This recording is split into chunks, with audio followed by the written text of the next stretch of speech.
So it's a Reaction Monday. Oh, I got to turn on the, there we go. I'm going to turn on the board so we know what games we're staring at. John, here you there. Thanks for dropping by, as you always do. Reaction Monday means one thing, that we dive into Atlanta United pretty deep, take a peek at the weekend and whatever else is on your mind this morning. It's a Monday, so that means Abe Gordon comes in about 9 minutes. I think Abe is going to be busy at 92.9, so he might punch his stoplights a little early this morning because I think he's doing the midday.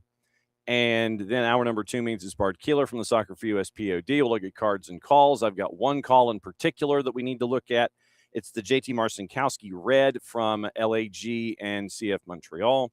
And if there's anything else on Bart's mind that we might have missed, in addition to the beginning of the Premier League season where his beloved Arsenal was taking care of business against Coventry City. And we'll get into that this morning also. Obviously, we'll get into more of the news and notes. We've got a lot of the transfer stuff to go on, and we'll break it all down for you today. Last chance to remember that if you are, at least this week anyway, we've got last 2 matchups for picks of the week, and those are at 3 o'clock and 9 o'clock today, where it is Argentina at 3 and Panama at 9, in addition to the 6 matches and the tiebreaker that have already happened. We'll go over tomorrow what happened in picks of the week, and we'll set up the table for the rest of for the following week or this week. So last week would be this week when we talk about it tomorrow late. So there you go. Morning, Dave. Morning, Alex. And morning, Abby. And I heard that Abby was the volunteer for the 3v3 question for the Hoff in the bowl on Sunday when it came to your best 3 for 3. So the Hoff goes to Abby, and Abby had her answers. So that was I heard about that in the production room. I didn't know that this was going to happen until we talked about it in the pre-flight. But Abby got to give her 3 for 3. All right. So opening kickoff brought to us by our friends at Black Pitch Coffee, blackpitchcoffee.com. Start your day with the most important stories in the game, the right way to start your morning. Black Pitch Coffee, part of the SDH community, showing up at events all over Atlanta. Try their home blend. It means from Brazil, Guatemala, heavy bodied, notes of walnut, semi-sweet chocolate, and a rich world-class finish. Opening kickoff, powered by Black Pitch Coffee and blackpitchcoffee.com. MLS After Dark sometimes kind of has its own moments. And I don't know why it always seems to be drifting back to San Jose. It was not a good night for San Jose until there was about a minute to go. Game had already been decided. I'm not talking about a final score or anything having to do with San Jose or anything like that, specifically what the Earthquakes were doing or what they weren't doing on the field on MLS After Dark on Saturday night. This happened if you missed it. Neil Sika, Kendra D. St. Albin on the call from PayPal Park, courtesy of our friends at Apple TV and Major League Soccer. Value of what they built up, though, with those 9 wins in the first 11 has set them up where they are still safely amongst the top 4. There's a baby on the field. You mentioned Chicken Little. I think she wanted a piece of the screen time. That's way better than the raccoon. Remember the raccoon? Wasn't that a raccoon last year? They had to put in like Philadelphia. Trash. Yes. Yeah. A true trash pan. But we got a beer and a baby tonight. How did they make it all the way out there? I mean, she was like on the they were on the edge of the 18. This has happened before at PayPal Park. Has it really? Toddlers wander out. I want to say it happened last year. Like, are the parents just like, oh my gosh, I cannot go out there and get my child? Because I don't know, but you know what? They felt like they could contribute, I think. Good reminder to the Quakes fans tonight to stay young at heart. Remember, it's just a game. Lighthearted. It's just a game. Yeah, San Jose needed all the help they could get, and the baby couldn't even help them out. It was that much out of control. So baby on board, baby on the field, and I don't think the mom's going to be able to live that one down. So we'll find out. So we'll see if there's any repercussion or if the mom comes forward. Yeah, that was my kid. Opening kickoff, brought to us by our friends at Black Pitch Coffee, blackpitchcoffee.com. Keep an eye on your kid, people, especially if you've got the expensive seats. Start your day with the most important stories in the game, the right way to start your morning. Black Pitch Coffee, part of the SDH community, showing up at events all over Atlanta. Try their home blend made with beans from Brazil, Guatemala, heavy-bodied, notes of walnut and semi-sweet chocolate, and a rich world-class finish. Opening kickoff powered by Black Pitch Coffee and blackpitchcoffee.com. Now we bring in Abe Gordon. Have you ever abandoned a baby and had it run out onto the field, sir? One time my dog got off leash and kind of sprinted around chasing a ball. I don't know if that's quite the same, but no, I don't take babies to ball games because I don't have kids. So we'll start there. Well, how about do you have any friends in your demo that take kids to games? Yeah, that's their responsibility. I ain't watching them. No, that's what I'm saying. It's like they do their thing. Have these youngins ever got? They got them on that backpack leash with the monkey tail. Yeah.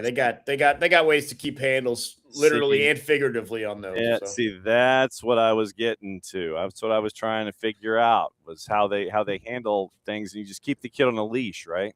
Shot collar and treats, positive reinforcement, and the 5-star Simpson harness to make sure they don't get out of the seat or anything like that. I see how this plays. Yeah, of course. You're doing midday, right? I am. Okay, so then that's why you punched in early, and so that's why I figure I'll keep you as long as humanly possible, so your planning is off the rails when it comes to doing the midday. 3 2-1s in a row, and you took care of business, and you're beating right now. You're beating a team that you should have beaten in Sporting Kansas City because they're just not good. Yeah, and I think that's the delineation from those first 2-1 victories and what you saw last night at home at Mercedes-Benz Stadium is that you took care of business in a way that you're supposed to.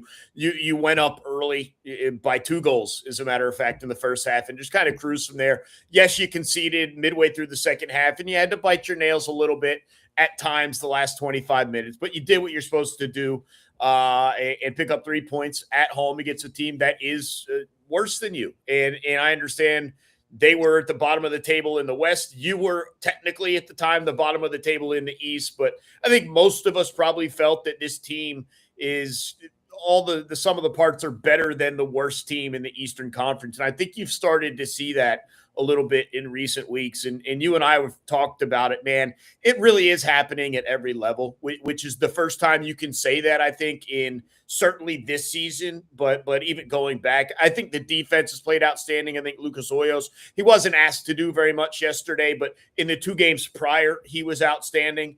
I think another center back pairing in Diaz and Alonso. I've been joking with you and joking with Maddie. It's like the 7th straight different center back pairing, and some of that has to do with match compression. Some of that had to do with the red card suspension, but yeah, you just kind of mix and match in there. It hasn't made too much of a difference one way or the other. And the job on the outside by both Jacob and Baez. And then you move into the midfield, and you really love what you're seeing out of that trio with Adrian Gill, Cooper Sanchez, certainly, and then Moyamba as well. And then up top, look, you moved on from Latte Lot, and you started to ask yourself, how are you going to score goals? Who is Alexei Miranchuk going to be setting up for? Fafa Pico, I didn't know if that would be the correct answer, but that's been the answer of recent. He's been outstanding. The work rate's incredible up there. And you're seeing Miggy be much more creative at times as well. It just feels like the first time all season, John, that it's kind of coming together. You do that in terms of running 3 straight wins, and you now have Brel and Bolo right on the precipice here to continually add to that. Mauricio Amaro probably relatively soon, hopefully, as well. There is reason for optimism. We mentioned this with you last night on the Full-Time Report. We're not going to get crazy. We're not going to go out of their skis. We're not going to start talking about them hosting a playoff series. We understand that. But for the first time this season, I really do feel that there is some reason for optimism here. And, you mentioned the center backs. We'll just go from the back to the front. You mentioned the center backs, and because of all of these things in play that you have mentioned, the fact that you are now getting folks healthy, the fact that you are now getting to choose, this is a choose your own adventure right now. And it's like Paulo Diaz coming into this rotation. You're seeing what you get with the Junior Alonso. You get an AME high and his physicality. And so Matt Edwards when he's needed, Stian Gregerson when he's needed, when you need somebody tall for set pieces and to defend late. When you need all the center backs in there to preserve a lead, you just send them all in. It's a good luxury to have, especially when they're all healthy and can contribute in various ways if you need a certain setup to go up against a certain opponent. Yeah, and with the health, and you're obviously still waiting on Jay Fortune, but you did get Will Riley back. I think now you also start to see the impact it can have when you are faced with match compression and what it allows you to do. You were able to take subs yesterday. I don't remember the exact moment, 60th minute, 65th minute. I mean, you were pulling guys out earlier than normal with the understanding that, hey, this is your third match in 8 days. These guys have run 90 minutes the past 2 matches. And the guys you have on the bench are legitimate. They're dudes. You're not taking steps back. You can afford to bring in a Stian Gregerson, like you said, a Matt Edwards, a Will Riley, whether it's because you want to avoid a second yellow card and someone's playing a little bit risky, or just you want to try and get some legs in there. It's all understandable.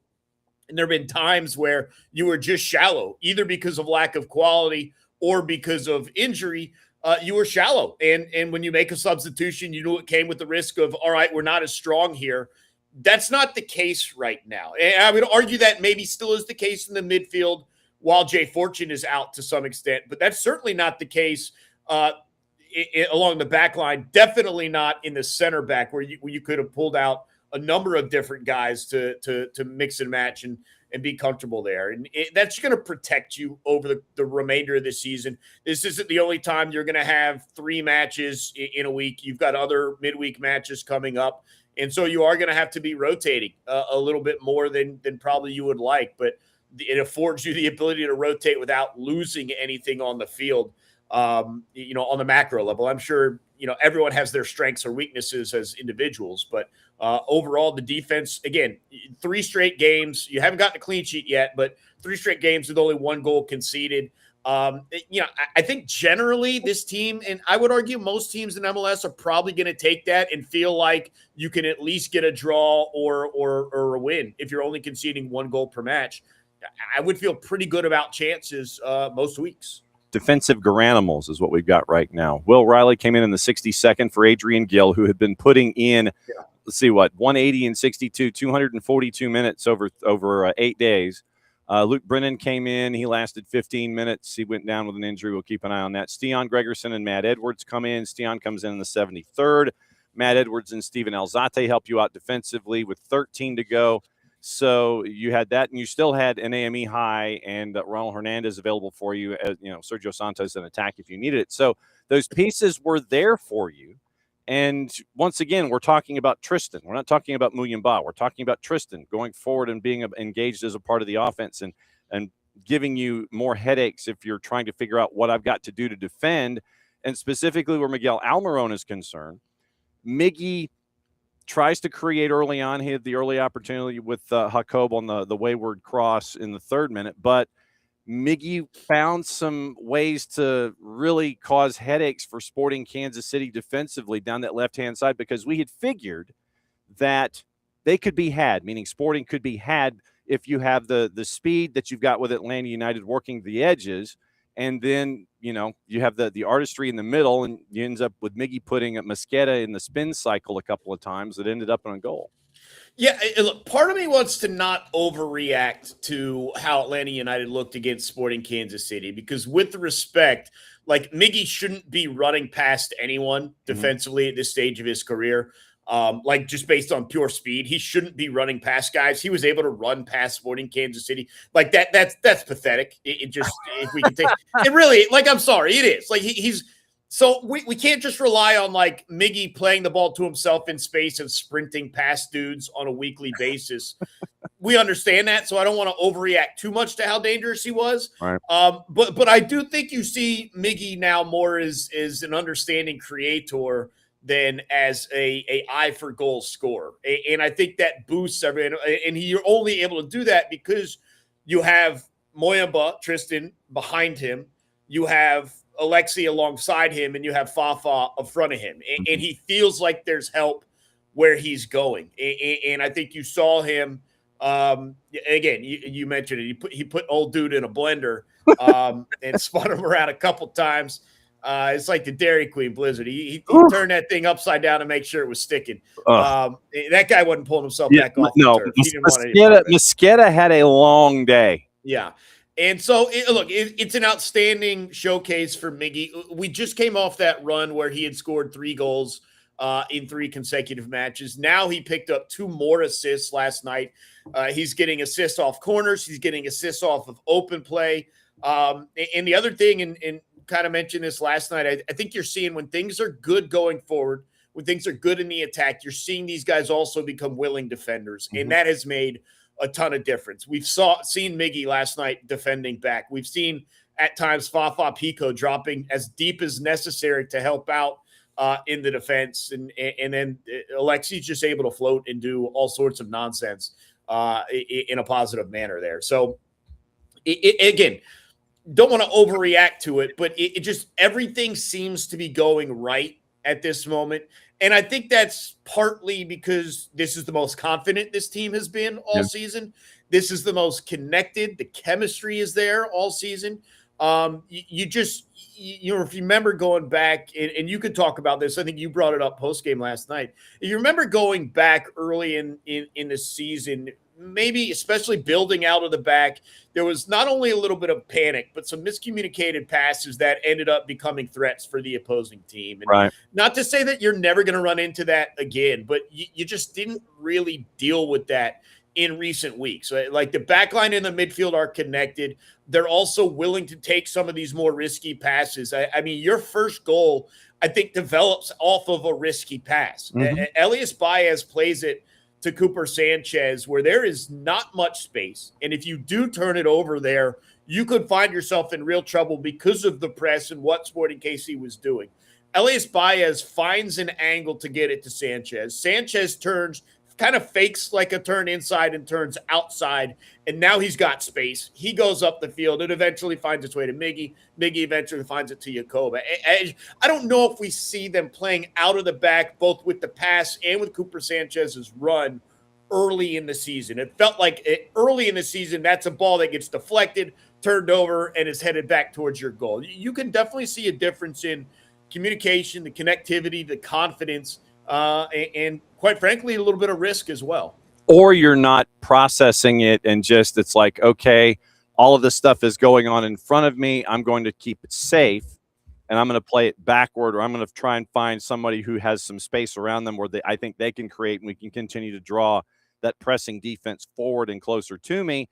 Where yesterday, as an example, you're finding those little pockets. You're finding, like when you've got the quarterback who sees that window, and it's like, all right, I'm throwing it to my receiver. I don't care if the 2 linebackers are there in front of it. I can get it through those 2 linebackers and get it to my guy once he settles in the zone. So we're seeing those kinds of responses now offensively when it comes to the passing game, if you want to try to bring it to an American football parlance. Yeah, before that first goal really was fascinating, because before you got in the ball to Cooper and then he finds the space, you really did have about 45 seconds of passing the ball around your own back left side of the field, where it was guys who were under pressure, guys are trying to find a way out of it, but at the same time, to your point, guys didn't panic. And it was, I mean, it really was, there were 3 or 4 different guys who were kind of all playing their triangles and doing their thing, but short, quick, moving it around, and it wasn't working. It wasn't escaping danger, but they didn't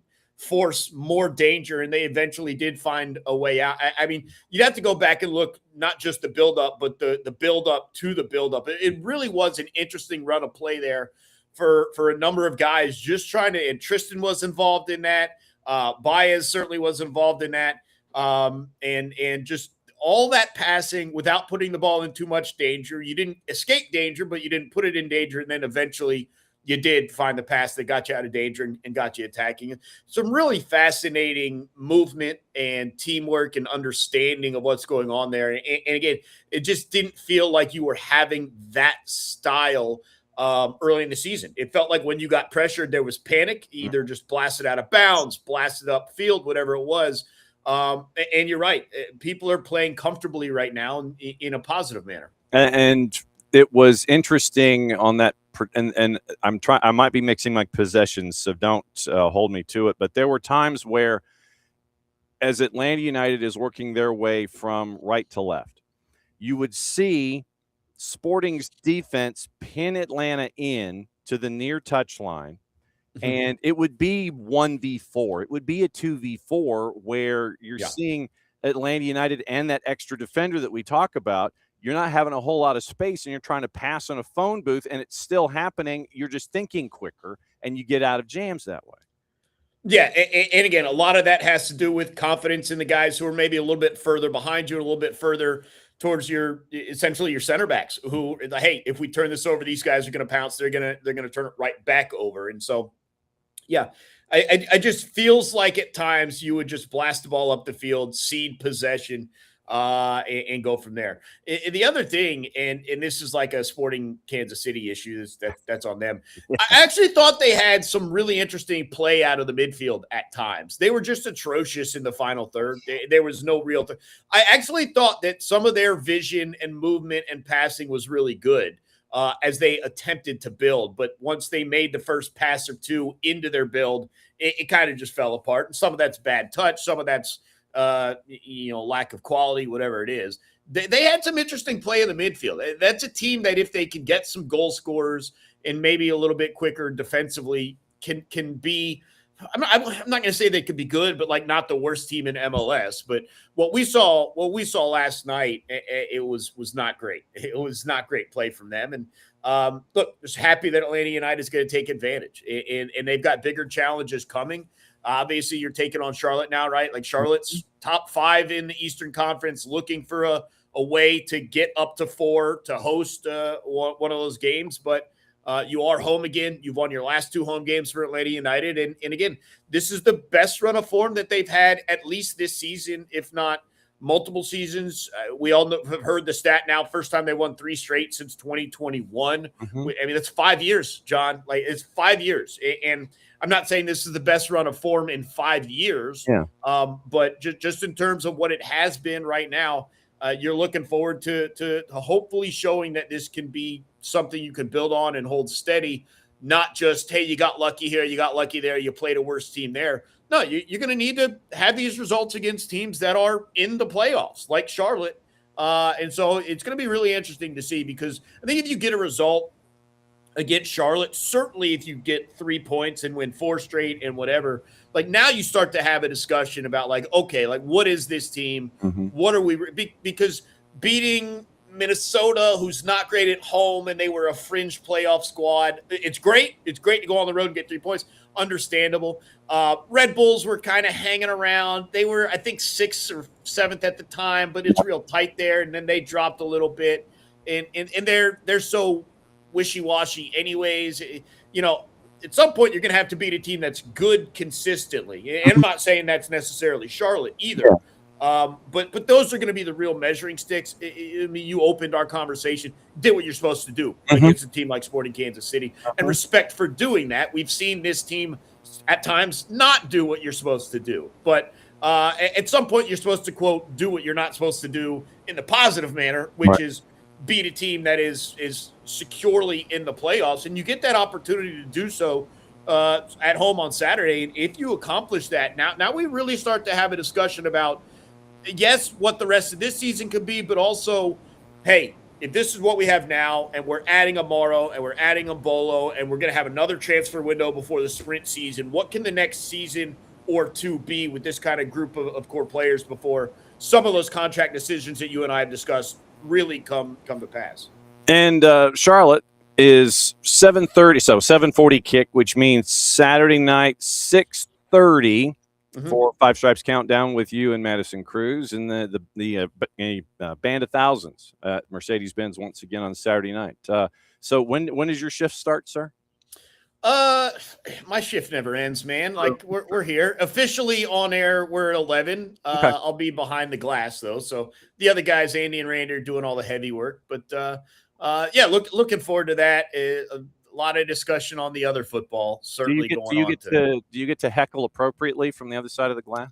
I heckle normally to a point. Then Randy gives me a stare, and then I'm like, all right, I'll pot down now. That's normally how it goes. Okay, just checking. So we wish you safe other side of the glass this morning, and thanks again as always. Some days are safer than others, but exactly. Yeah. So we'll see you Saturday, my friend. Thanks for dropping in.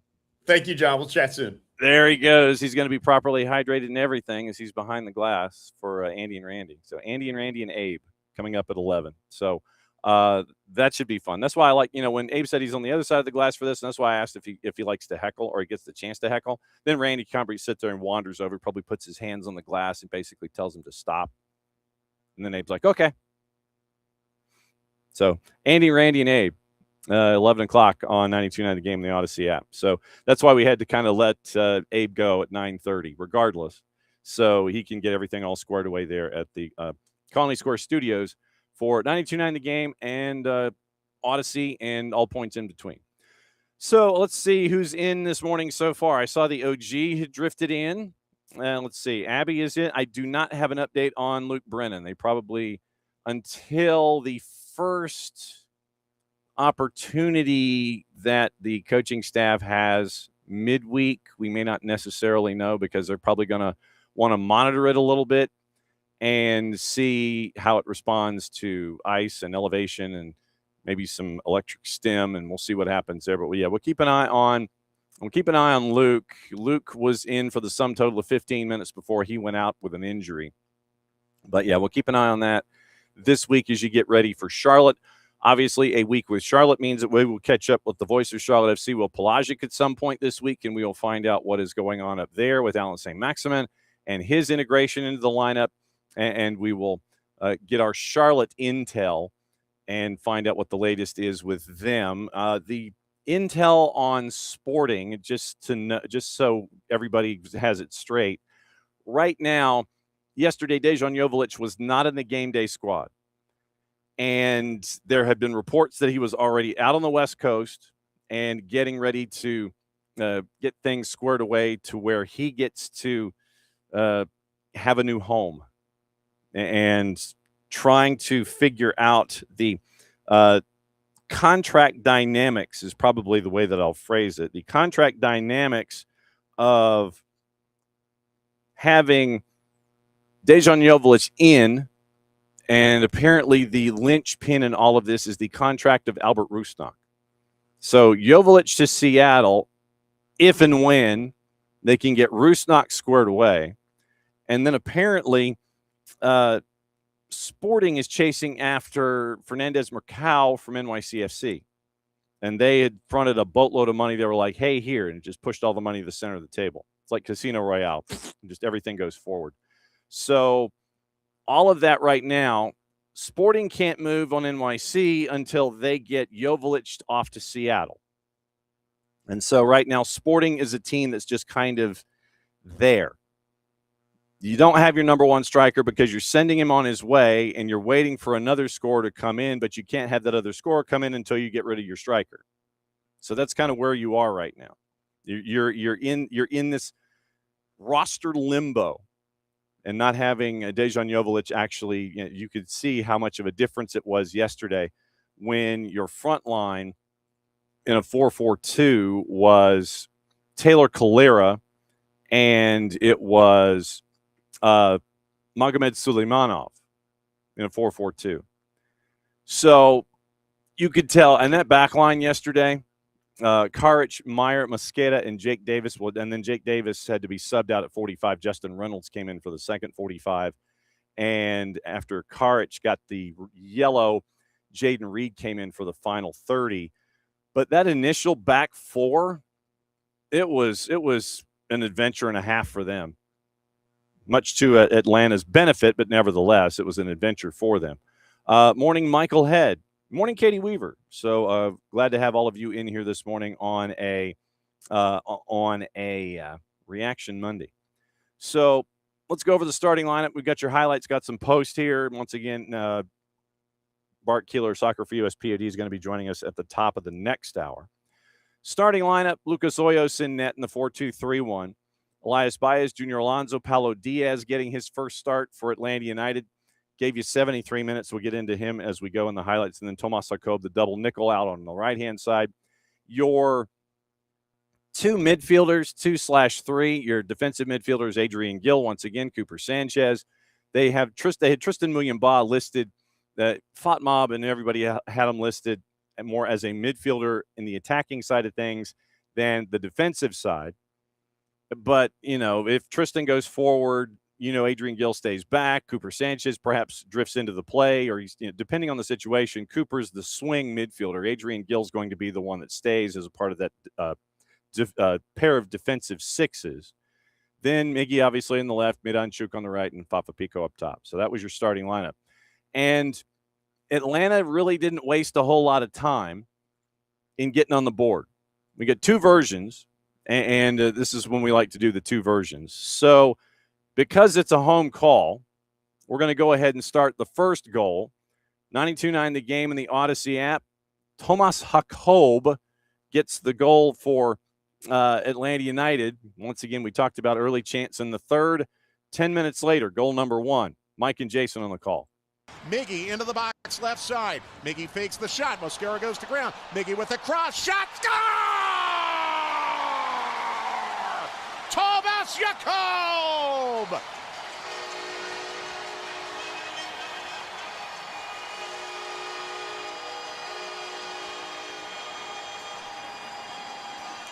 Tomas Jakob has now scored in back-to-back matches. Miguel Almiron's got his 5th assist of the year, and that is a very pretty team goal by Atlanta United to take the 1-0 lead. When playing out of the back goes right, a lot of people get very upset about teams that risk in build-up. Show them that clip. Break down that clip. Because Atlanta United could have sent the ball into the stands, given up on the play, and that doesn't happen. They build up with Junior Alonso, with Tristan Muyumba, with Elias Baez, and it's Baez to Gill that springs everything. Then Gill's able to turn his perfectly weighted ball to Almiron, gets you into the attacking third. Then there's still a whole lot to do, and Miguel Almiron is able to craft the space to pick out Tomas Jakob, who had turned into a second striker. Atlanta 1-0. All right, and by the way, since I got the chance to check just YouTube specifically, Morning Local, glad to have you in here as well. So it's 1-0, and that's one version. Here is the other version from Sunday Night Soccer and our friends at Apple TV. Here's how they broke down goal number 1. Huge part of that, but you're talking about a veteran American at the time. Not a 20 and 17-year-old starting in the midfield tonight. Almiron, gets Mosquera and cuts it back. Easy goal for Atlanta United. Almiron to the hard work. Tomas Jakob, the beneficiary. Atlanta's up 1-0. Can this Miguel Almiron be the Almiron that Atlanta United gets for the rest of his career? Post-World Cup, 3 goals, now 2 assists, in and out. Getting by Mosquera with ease, and then delivering a soft ball to the back post for Tomas Jakob to finish that. But Miguel Almiron put Mosquera on skates. Sporting Kansas City giving up goals for free. That is now the 50th goal they've given up this year. Atlanta United will take it 1-0 early on here in Atlanta. I was looking at the numbers, and this is the wild part about it. Moises Mosquera was the highest rated defender on the day. And actually, he was the highest rated position player in the starting 11 for Sporting Kansas City. Being put in the blender and standing still apparently don't give you don't have numbers taken away from your top scoring, from your possibilities. Legitimately, and I'm not kidding, this is FOTMob. Of the starting 11, Moises Mosquera, who looks like he could wander over to Colombia and be a down lineman. He could be a rush end. Moises Mosquera was the highest rated defender and the only player in the starting 11 that rated over a 7. Considering what happened to him on the goal, and then what he didn't do in this particular highlight, which was goal number 2, Atlanta United out to a 2-0 lead on this particular on this particular element that was attached to it. So here was goal number 2. Like I said, we're going to start with our friends at Apple TV and Major League Soccer. But yeah, here was the Fafa Pico goal that made it 2-0.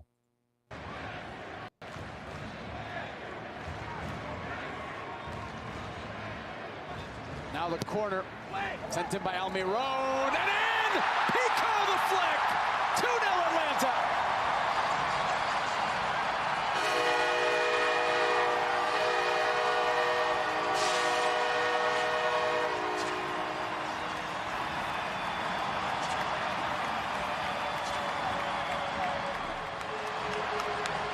No defending. No set-piece defending whatsoever. Bassong looks like he's supposed to be on Fafa Pico. He doesn't track him. So you've got some man marking, some zonal marking, but just horrific defending from Sporting Kansas City. And it basically deflects off of Fafa Pico. And it's a 2-0 lead. Kind of, sort of. But it kind of deflected, kind of didn't. The way that I would look at it is this, that the defending was suboptimal. And we'll get into that. Here's the Mike and Jason call of the Fafa Pico goal, which was great guidance by Fafa Pico on the set piece. Almiron to send this in out of the far corner. Alexei Moranchuk is a short corner option. They go long instead into the goal mouth again. Flicked into the net by Fafa Pico.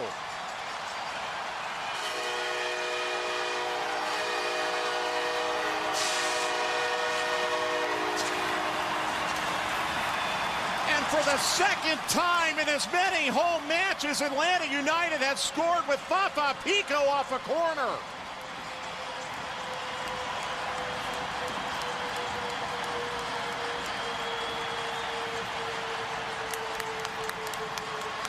Set pieces have been really good lately. Almiron, it gets through 2 Kansas City players. You had a run to the near post from Baez. I don't think he got a touch, but it got through 2 guys behind him, and Pico just has to get something on it. Inside of the foot / shin / knee. It doesn't matter. It's in the back of the net. 2-0 Atlanta. And not wrong, but it was well guided by Fafa Pico. And Five Stripes Carolina does make a good point. We have to, as we get later on in the week, but knowing this, Elias Baez with the yellow card accumulation suspension for Charlotte, you've got to figure out now what it's going to look like on the left-hand side of the attack. That is going to be the major question going in. And also, if Dean Smith takes advantage of that and tries to work down that right-hand side of the attack, going up against whoever's going to be the left back or whatever the left back situation is for Atlanta United, and maybe it ends up as something akin to a 5 at the back in a 3-5-2, where you've got more center backs to help out to make sure that the rush isn't what you want it to make sure that the rush from Charlotte isn't what they want to accomplish. Maybe it's adding an extra body back there, and you can do that now. But you wonder now what the center back pairing is going to be. You wonder what it's going to happen at left back. But yeah, good point by Five Stripes Carolina. Welcome, by the way. And that is going to be a big question for Atlanta going forward. So what's it going to look like? But you've got the entire week to figure it out, and you've also got to see what those little societies look like in practice. But like I said, knowing this going in, you've got a full week to figure it out and try and figure out the relationships. But don't be surprised if Charlotte tries to work their attack up the right-hand side, going up against whatever the left back situation is for Atlanta United. That second goal, by the way, the second goal, you literally had Meyer, Bassong, Mosqueda, and Bassong in a line. Of those 3, Bassong, who is a midfielder, was the one who was doing most of the moving. Literally, Fafa Pico was behind, and I think Basong was on Fafa somewhat. But literally, Fafa Pico goes around Moises Mosqueda, which is, traditionally very difficult to do just because of his size. But also when Moises Mosqueda was standing still, literally you had 3 or 4 dudes for Sporting Kansas City just staring. They all got caught ball watching. And Fafa Pico just appears from the back row, wanders up to the front row, grabs the popcorn and the icy, and he just flicks it into the net. It was just, they were ball watching. I can't think of any other way to phrase it. They were standing still. And when the opposition is standing still, you take advantage of that. Fafa Pico did to make it 2-0. And that was it for the offense. Now, and this is to give you an idea about the highlights of this match. Obviously, the goal by Steven Afrifa with 20 to go kind of made things a little hairy. But you end up with, if you look at YouTube or what have you, just to give you an idea about this match, they have the individual goals clipped that you can watch at MLSsoccer.com and the individual situations and things like that. Then they have the large 10-minute thing. And it specifically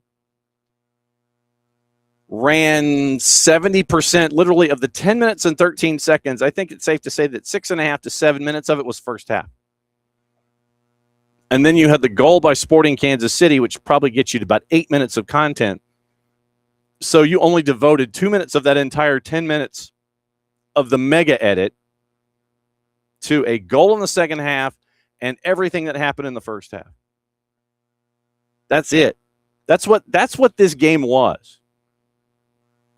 It was so locked down at halftime. Literally, Major League Soccer in their edit, they go 6.5, 7 minutes of first half, and then they just kind of waited. I was like, oh, okay. We got a goal from Kansas City, and then the end, and then the ending. But literally, their edit was so first half heavy that should tell you everything about what was going on.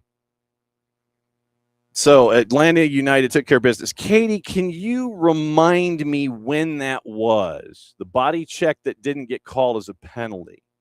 Do you remember where that was? Because I might be able to chase it down here and run it in this segment if you can think about when it was. And I'm trying to remember, but I was kind of running around myself trying to figure out when it was, and I can't off the top of my head. So if you could crowdsource the hip check, the second half on Miggy in the box. Okay. Oh goodness, when was that? See, I wish I had a timestamp on that, because then I could sit here and look at it. And I could probably edit it really quickly. I just don't have a timestamp on the moment. Okay.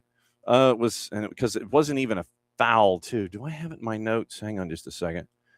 See, and like I said, this is great live. This is great live television. I know. Fafa, Riley, Afrifa, Almiron, no foul, 86th minute. Okay, so let me see if I can do a little movie magic here. So it was in the 86th minute, and do I still have it in the rundown? Yes. Okay, so 86th minute would be.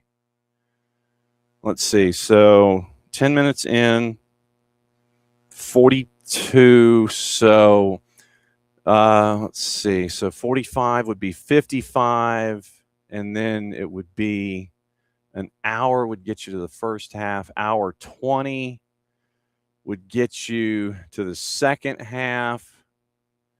And then hour 20 would be in the second half. So if it's in the 86th, that's 40. So 41 to there would be like 201. Because I've got it in timeline and I'm trying to edit it to see if I can figure out where that space was. Let me see if I can. If you hear it, I apologize.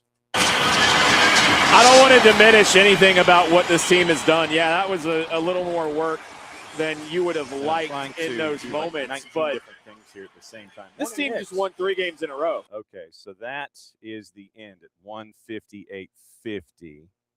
So if we go back to 150. Frifa, Edwards digging for it, and Jacob digs it away Waiting at the for a corner flag, and then he is timestamp pushed here. down and fouled by a Frifa. Find out where. And Jacob will be this slow to get up with the particular match now in the moment is. 88th minute. All right, so 88th minute is there. So I go back to 148 on my timeline. I'm staring at my timeline and editing at the So same time. unless my eyes deceive me, Jason, it looks like Alzate is playing left attacking wing for Atlanta United.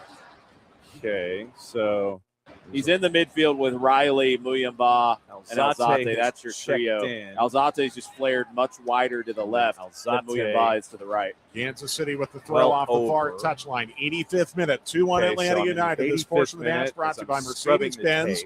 Official luxury vehicle of your Atlanta United. Long diagonal for Reed over the head of Edwards, and Reed's got it in the near attacking corner, and then is scuffed by Edwards. Reed grabbing at him as Edwards manages to pass to Alonso, who clears it down the middle to Alzate. I know, this is Almiron at the radio, right halfway line, slowly coming forward into the Kansas City half. Then is past Meyer to the edge of the 18. He's shouldered off the ball at the edge of the 18 by Mosquera. No penalty, correct call. Back the other way comes Kansas City. Fans boo, but I think that's the right call. Capina now at the right halfway line for SKC. So all right, and literally this is about a 20-second. It's about a 20-second thing that I found. Like I said, I was literally scrubbing as we were looking for it, and if I violated any kind of tenet when it came to radio, I apologize. So all right, so now I'm going to export, and like I said, since we found it and I wrote it down, that was the big thing. Miggy 86th 824. All right, so there, I found it. All right, so here is. Let me see if I'm gonna load it real quick, and I could go back and look at the video. So the live search. It's exactly what we're doing. So I'm gonna upload that 20 seconds, considering I was scrubbing the whole freaking thing. Miggy 86. Okay, so we'll upload it, and once again, courtesy of our friends at 92.9 The Game and the Odyssey app. Here was that call late. Reed grabbing at him as Edwards manages to pass to Alonso, who clears it down the middle to Alzate. Up to Almiron at the right halfway line, slowly coming forward into the Kansas City half. Then is past Meyer to the edge of the 18. He's shouldered off the ball at the edge of the 18 by Mosquera. No penalty, correct call. Back the other way comes Kansas City. Fans boo, but I think that's the right call. So there you go. That was so TV thought, okay. So TV thought that it was a cheap shot. I thought it was a foul. I thought that Mosquera didn't catch him square, but no, I thought it was a foul. So we'll let that ride and see where it was. Okay, so we got some. There's one other moment that I wanted to play before we get into other things, and it was the debut of Paulo Diaz. And like I said, Paulo Diaz to me was in consideration for man of the match.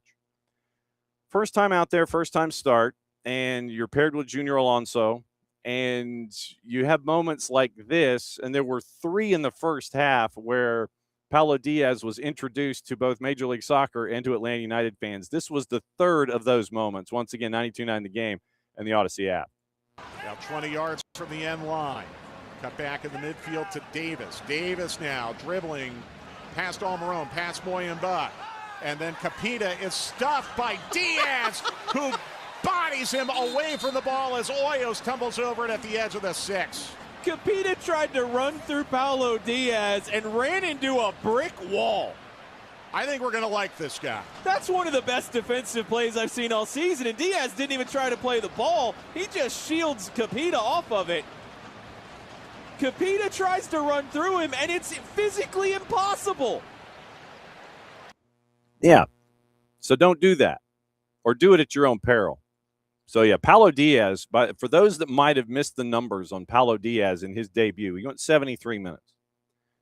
So, had 58 of 64 passing, 91%, 1 chance created, 8 defensive contributions on 73 touches, 8 passes into the final third, 6 of 9 on long balls, so accurate on 6 long balls and 8 passes into the final third, 8 defensive contributions, 8 clearances, 3 of them were headed, 1 recovery, and he won 2 duels in the air. Plus the slide tackle that knocked the ball out in the 27th minute and the moment that we played with Capita. So Paulo Diaz, welcome to Atlanta United. So you had that at the back line, finished with a 7.2. But, yeah, with Baez, Junior Alonso, Paulo Diaz, and Tomas Jacob, it was definitely a long day for the folks in Sporting Kansas City colors. Post-match, we'll start with Cooper Sanchez. We'll work our way from the back to the front. And so here's Cooper Sanchez after the match. In the locker room, Maddie and Jason caught up with him after the 2-1 win, unless, of course, I don't load it, which would be really good. That was good, John. That's fantastic. That was just brilliant on your part. You sit there and it's like, yeah, I was wondering what it looked like. So, yeah, okay, here, yeah, okay. And so we'll do the same thing with Fafa Pico in a second, just picking the wrong thing to load or not enough to load. And here's Cooper Sanchez, Maddie, and Jason.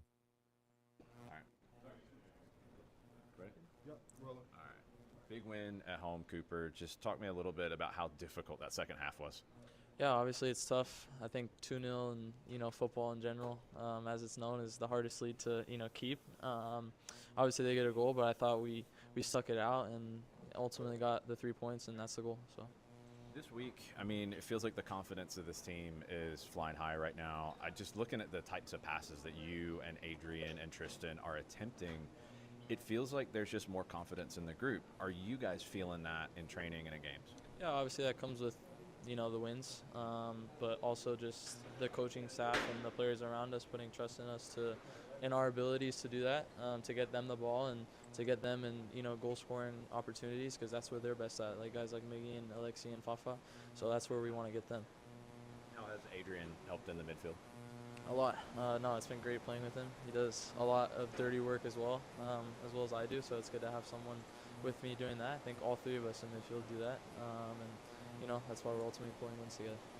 With the offense also clicking, it feels like, especially with the way the team played in the first and in a little bit in the second too, playing with that confidence, how important has it been to get those goals going to help the team going forward? Yeah, I think it's really important to get the goals early. Obviously, the last couple of games we've gotten scored on early against Red Bulls in the first 5 minutes, and that was a different type of game to come back and win that 1-2-1. But to get goals early and kind of see out the result like we did today was a great thing for the team and the club in general. Big signing today. You get the opportunity for Brill to be introduced to the fans, and you guys get a chance to chat. Yeah, a little bit. We all said hi to him in the locker room today, so he looks like a great guy, and yeah, it would be a great addition to the squad. And that was Cooper Sanchez at a very low volume, because that was the other thing I forgot to do was EQ it. Yeah, so I've EQ'd it. I'll play it again now that I finally EQ'd it. I was like, yeah, just because you download it doesn't mean it's the right volume. So I'll play Fafa, and then we'll play Cooper again after we bid adieu to Bart Keeler and his Arsenal Gunners. So it is that time where we bring in Bart for hour number 2. And I'm shocked that you're wearing your Arsenal jersey. John, you'll be shocked by this. Look at the coffee mug I'm drinking out of. Look at you. Look at you. You win 3 in a row. I might recognize you as a football team. Yes. Yes, of course. So if you would please go into your settings and go into your video settings and hit and slide mirror camera. So that way all of your logos. There you go. See? Yes. And so everything is now mirrored, so that way it reads visit Rwanda instead of we don't need to read that. No, instead of Tisiv Adwar, it is now visit Rwanda on the left shoulder. But yes, and we know all about the ad campaign that is attached to that. So I guess first off, since you're wearing it, congratulations on starting the season the way that you were supposed to. You took care of business. You beat somebody you were supposed to in Coventry City, and it could have gotten a lot uglier than it did. Well, it wasn't as ugly as watching Aston Villa play, but it was a pretty good afternoon. It was a pretty good afternoon to start the Premier League season.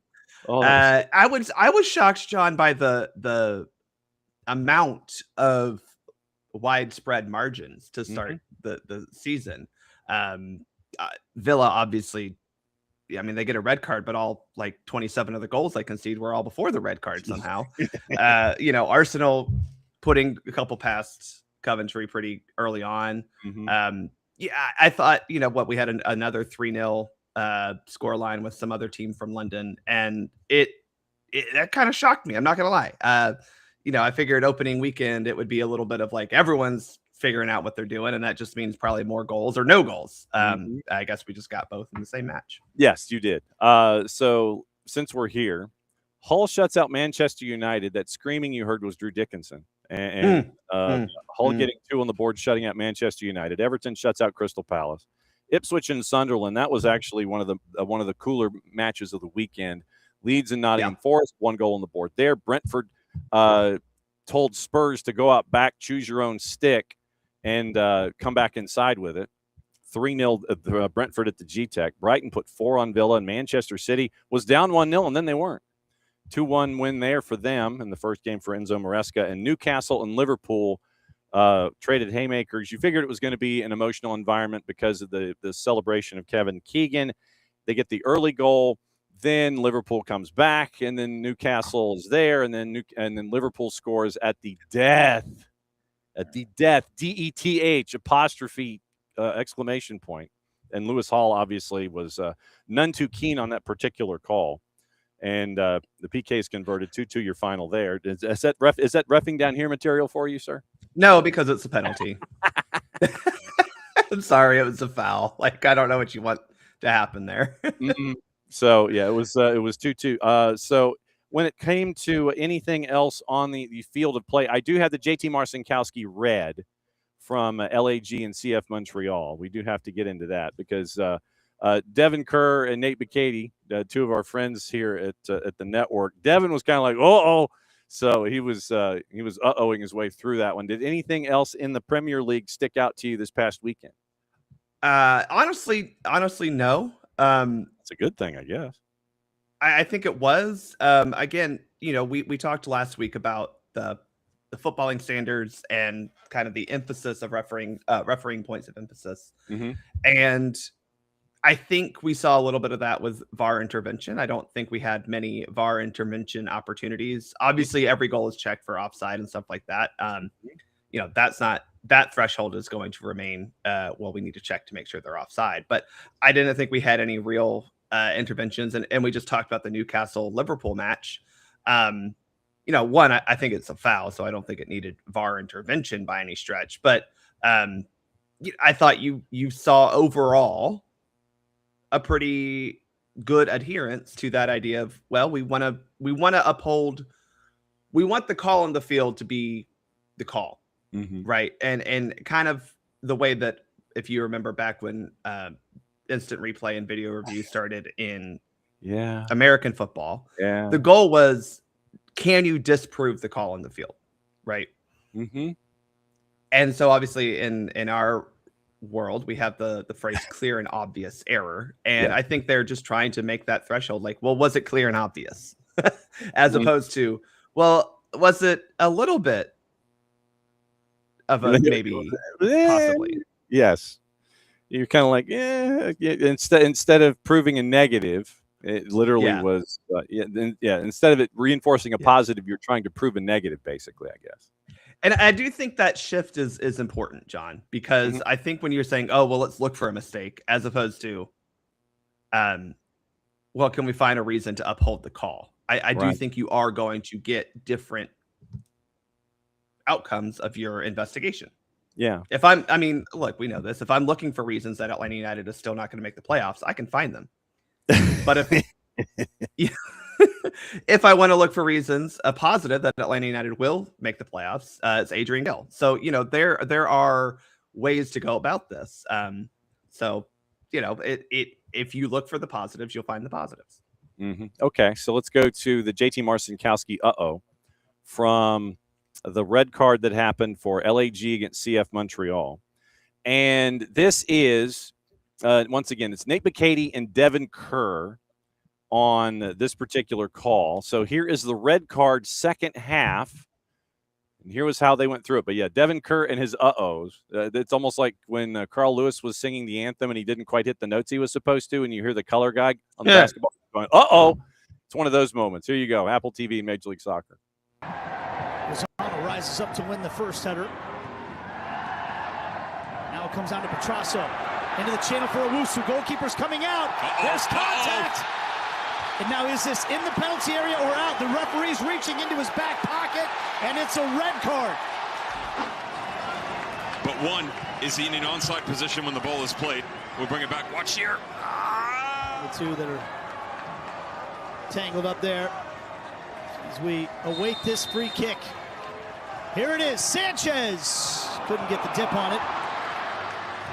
And there you go. So to let everybody in on what happened there, pass down the left-hand side, JT Marcinkowski for LA Galaxy feels like, oh, I must make a play on this.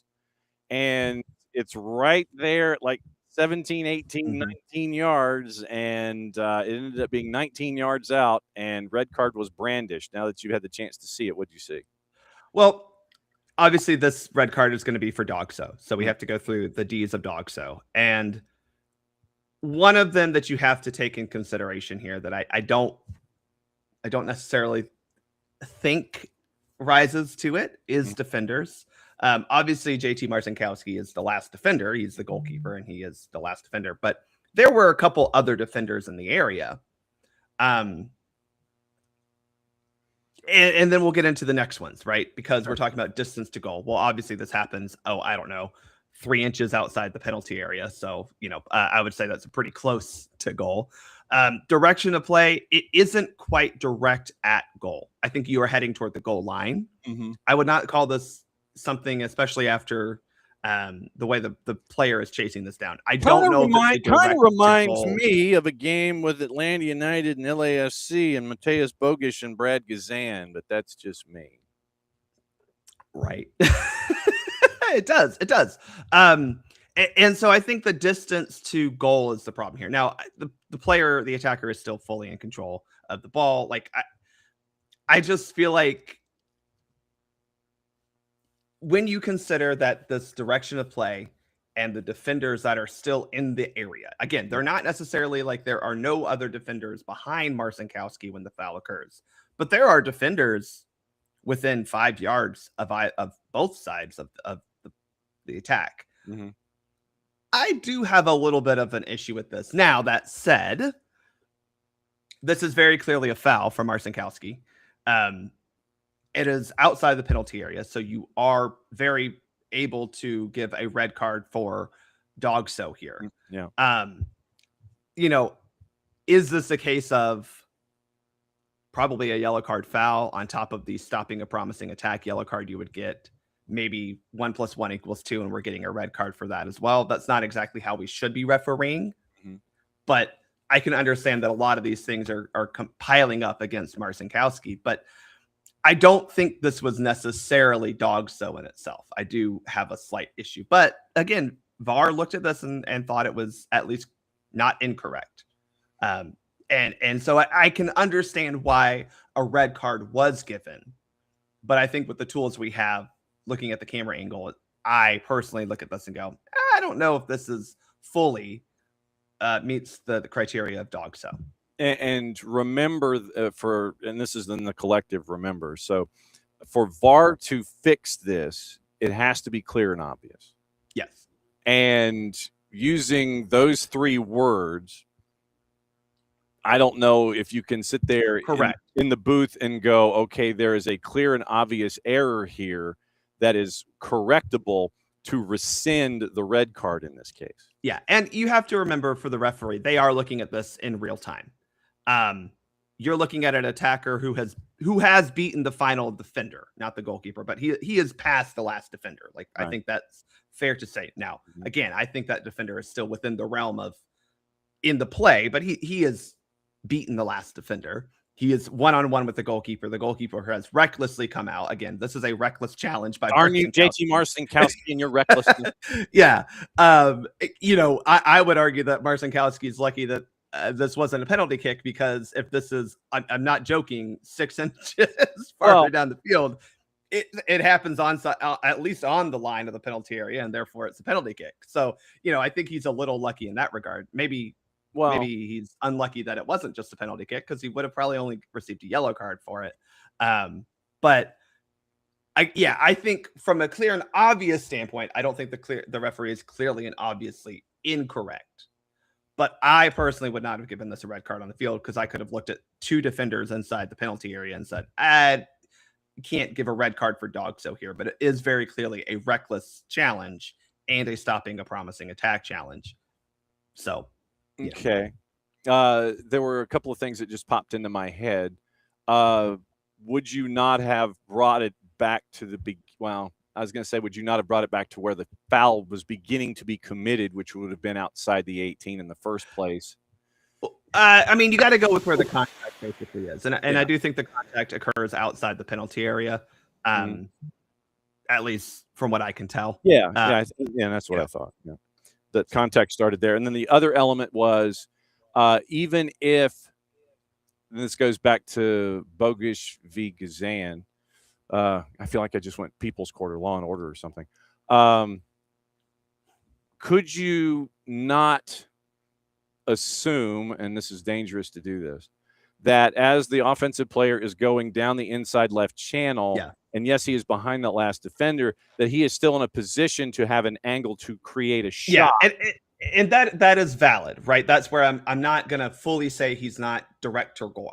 The ball is not necessarily going directly toward goal, right? But he is, if he gets this ball without the foul, right, he is inside the penalty area, which is theoretically a really good goal scoring opportunity area, for some teams, not for others, but for some teams. Yes. I think actually I was listening to a preview, and like Aston Villa has scored the most goals outside the penalty area, but like their conversion rate inside the penalty area last season was like bottom half of the league. Yikes. So there are some times where you go, well, we're in the penalty area, maybe this isn't going to happen.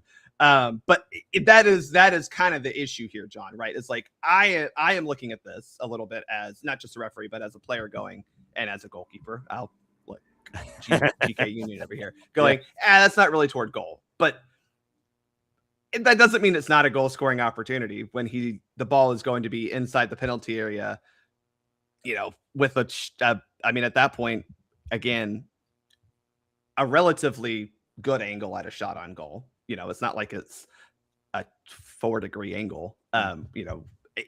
Again, this is not a clearly and obviously not a red card. That's just where we're at, right? I have quibbles with it. I don't think it's fully DOGSO, but like when you add everything together, you can go, well, yeah, this is probably a red card. Like, does that make sense? Yeah. I think that there are, in situations like this, there are judgment calls to be made. Correct. And in this particular case, you have to walk it through the idea of, okay, this was a dangerous challenge by JT Marcinkowski, A. It happened outside the 18, and that is for VAR to help you with when it comes to your initial sight of, okay, I think this happened outside the 18. Yep. This was a dangerous challenge. And then this is, like I said, this is one universe that we're walking through here.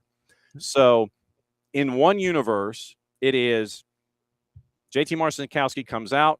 It's a dangerous challenge, A. It is a dangerous challenge outside the 18, B. Therefore, going through all of your letters of DOGSO, okay, this, and this. Dive, duck, dip, dive, and dodge of DOGSO. Right, yes. Correct. And so you end up with Rip Torn telling you about the importance of DOGSO, and you end up like if you're grading in a rubric, right?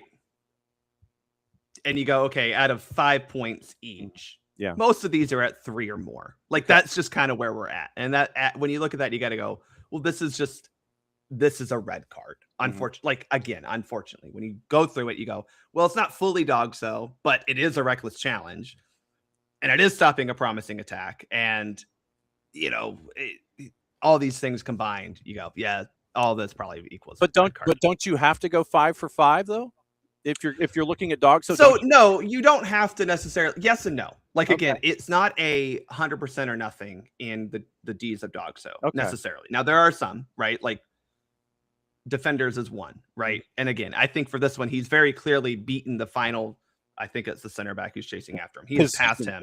Yeah. He's one-on-one with the goalkeeper for all intents and purposes. Okay. Now, again, do I think that there are two defenders recovering well enough to possibly still be involved with this? Yes, that is what Bart looks at and sees, right? That's $1, by the way, third person reference. But is it not the last defender, right? Mm-hmm. So then we also look at, I think we had one, John, back in, now you had to go back with me, 2017. Okay. I think it was against Chicago. Mm-hmm. I think. Okay. In Bobby Dodd. Okay. And I think Gressel is played through on goal. Okay. He's the final defender and a guy fouls and brings him down. But he's like 5 yards into the attacking half. Well, what do you mean? What distance is that to go? You know what I'm saying? Yeah. So these aren't 100% or nothing, because if you're 45, 50 yards from goal, but you're 1v1 and you get taken down, is that a goal scoring opportunity? I don't know. Right. We look at the one that I think is most infamous for me that I just think should have been a red card, but it didn't matter because we still beat them despite them setting an attendance record with 20,000 Atlanta fans there. But the game in Nashville that we don't really want to talk about because of the cursed field that's Titan Stadium there. Yeah, we don't want to. Yeah. Barco taking a shot on goal from 40 yards out with a goalkeeper who I don't know what he was doing at that point in time, and he just volleyball blocks it straight down, and we're going, how the heck is that not a red card? Oh yeah. Now I still very much believe that should have been a red card for like a number of reasons. Yeah, was it? Doesn't necessarily have to be one of those. Was that? Oh, was it Bendick? No, that wasn't Bendick. I think it was still. Who was the guy they had before the new? I can't remember his name. It's the dude they've had until this year. Okay, they had basically the same goalkeeper up until this year when they got the new kid who probably will get a call up for September, October window. But yeah, that's what we talked about on this upcupcoming episode of Soccer for Us. And that's part of what we'll talk about too. Yes. Anyway, I'm just saying that it's not 100% or nothing. These are a little bit of criterion. And so again, if you're saying that all of them are above 50%, if all of them are above, probably for most of these 60, 70%. Okay. We're trying to officiate in a fair way. It's not fair to say, well, he wasn't 100% a goal scoring opportunity. Well, opportunity is subjective, unfortunately. And again, it's not goal scored. It's goal scoring opportunity. And it's kind of hard to say this wasn't denying a goal scoring opportunity. Okay. Because that's what I was trying to, but apparently volleyball blocking a shot from 45 yards. Joe Willis. Okay. Willis, that's who it was. Yeah, yes, Joe Willis. Joe Willis basically, he comes out and he gets big. Yeah. And literally he's running feverishly and he like blocks it with his entire person and his hands that are like way up here. Yeah. And I'm sorry. I don't understand how that's not a red card. I just don't. I don't. I just don't. But hey, look, Nashville better hope that they get us at home in the sprint season. Otherwise, their attendance numbers are going to be down next season. Oof, yeah, and ice storms aplenty. Don't worry, they'll get a USMNT or USWNT game where they've half filled the stadium. Yeah, and ticket prices. Soccer City though, $9 gazillion. You had mentioned just general behavior, and in a match like what we had yesterday, you had literally with Atlanta United. It's like, okay, there were a few calls that folks had umbrage with, and they were late, and it came from and they were a lack of calls basically. And so there were two calls in particular that I thought were very late. Yeah. I don't think they were wrong, but they were very late. Yeah. And the first half seemed to have been managed fairly well, but then in the second half, the rule book kind of went someplace and they couldn't find it. And then like whistles got lost, or the little ball, and the ball inside the whistle kind of got lost and you couldn't hear it if it was being used or anything like that. I think the second half was consistent in itself. Yeah, I do not think it was necessarily consistent with the first half. But shouldn't you be overly consistent over 90 minutes? Yes and no, but the big answer is no, because game states change. True. Talk to Jason about that. He loves to talk about game state. Game states change. We all do. Now you should try to be consistent. I'm not arguing that. But one of the referees that I've worked with for a while, his name's Brian. He used to work out at Tucker, but now he's a regional ref because he's a good ref. And he kind of taught me this idea of as a referee, you have 3 phases of your game. Okay. You have the start of the game where you try to set the tone. Right. You have the middle of the game where you try to keep that tone. Correct.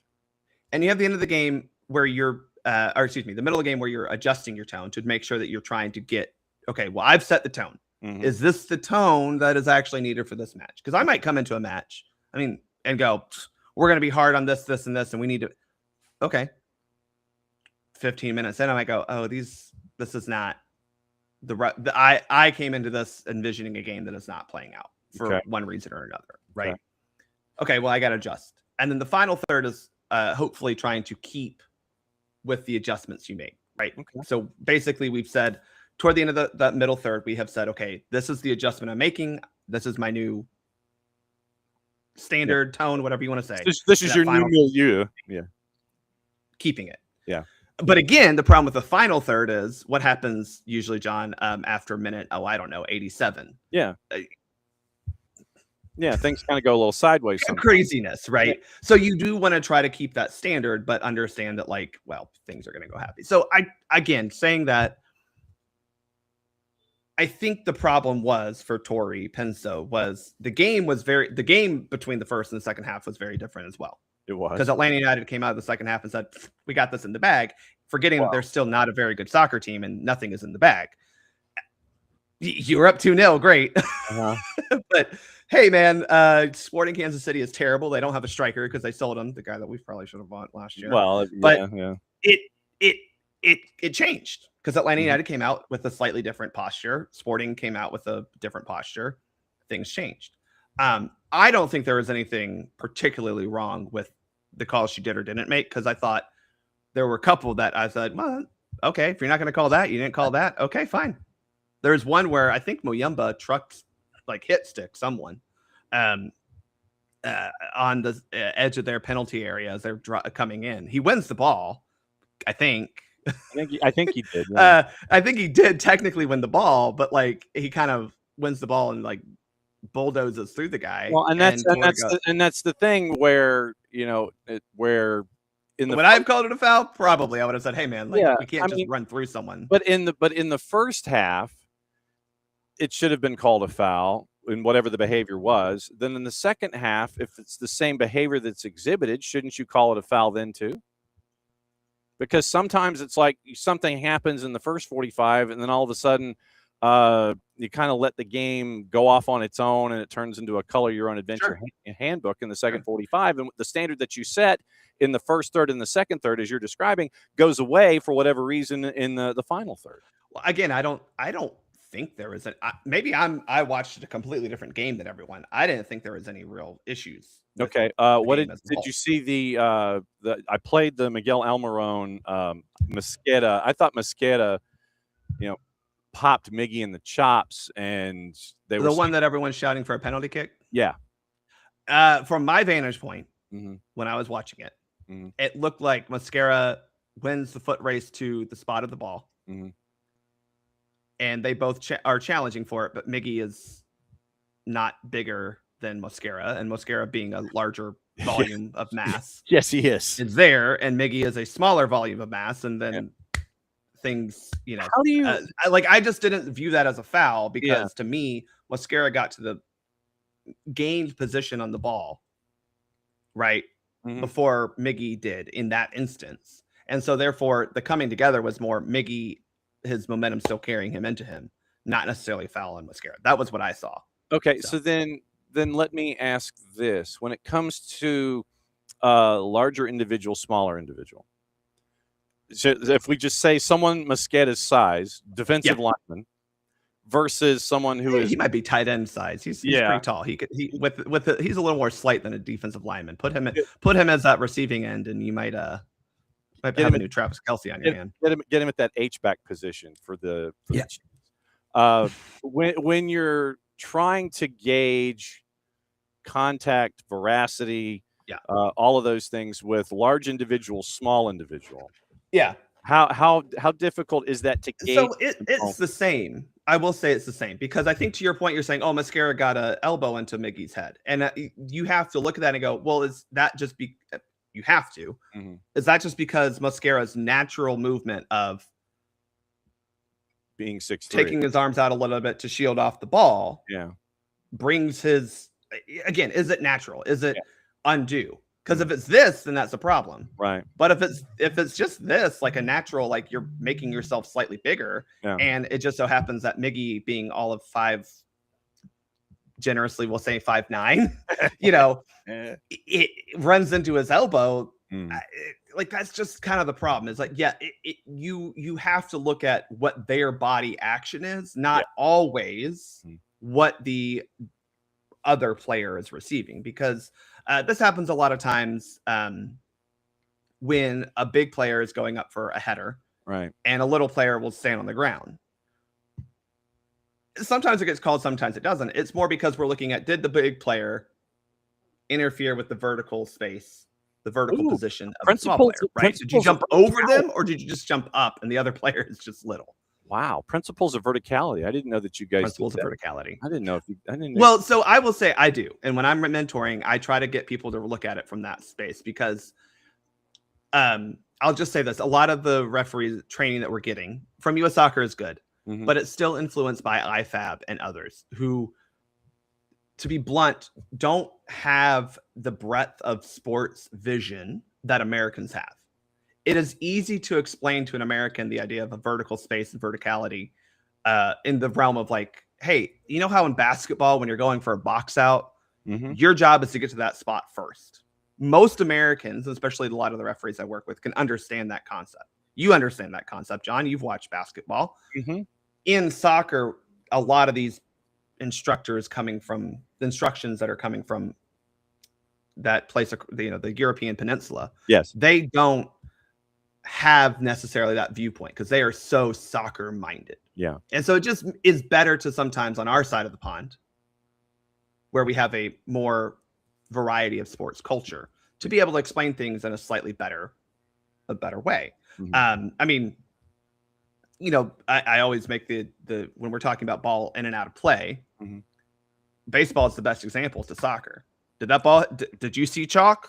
Well, it's fair, right? Same as soccer. If it's in perpetuity, all the way up, did it cross the plane? Yeah, this is not basketball. This is not, it's not basketball. In tennis, if that ball is still catching the white line, it's in. Yeah. But I try to use other sports when I'm teaching, because a lot of kids have a better understanding. And especially when you're watching basketball on television, you talk about that vertical positioning a lot.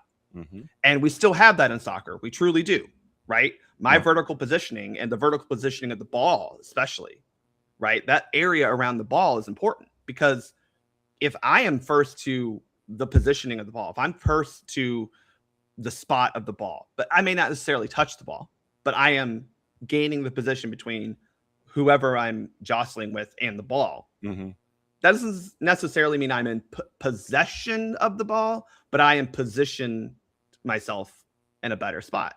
That's like the biggest number one thing I teach kids when I'm talking about defending. You got to get yourself in between the ball and the player, whoever you're going against. Because once you've done that, you have established position. You can then establish possession, and you're more likely to get the foul called. Very Paulo Diaz of you in the 43rd minute from earlier, or from yesterday. Elias Baez didn't do. He gained position, but then just fell down, I think, later in the second half. And then he grabs the ball, and Torre's like, no, absolutely not. Torre Penso's like, that wasn't a foul. You fell, which it wasn't a foul. Baez just kind of fell because we were trying to kill the game off. I get it. And then he grabs the ball. And glad we didn't get a foul call there. I'm being truthful, because I think a lot of times we fall into this trap, John, where a player falls and grabs the ball and we go, well, crap, I gotta call something.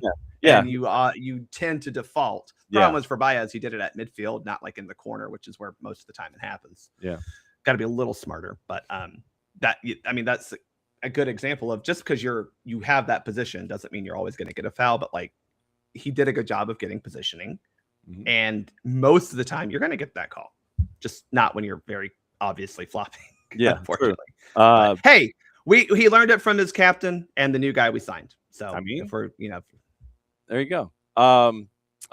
New Soccer for USPod. I heard that come out of your mouth. So we're going to record tonight. We're talking about John, the rumor, and we're going to assess the veracity of the actual rumor and plan. Yes, but the rumor that UEFA and CONCACAF are possibly considering the Nations League merger. Yeah, we're going to discuss a little bit of the veracity, the plausibility, and if it actually could happen. Probably not.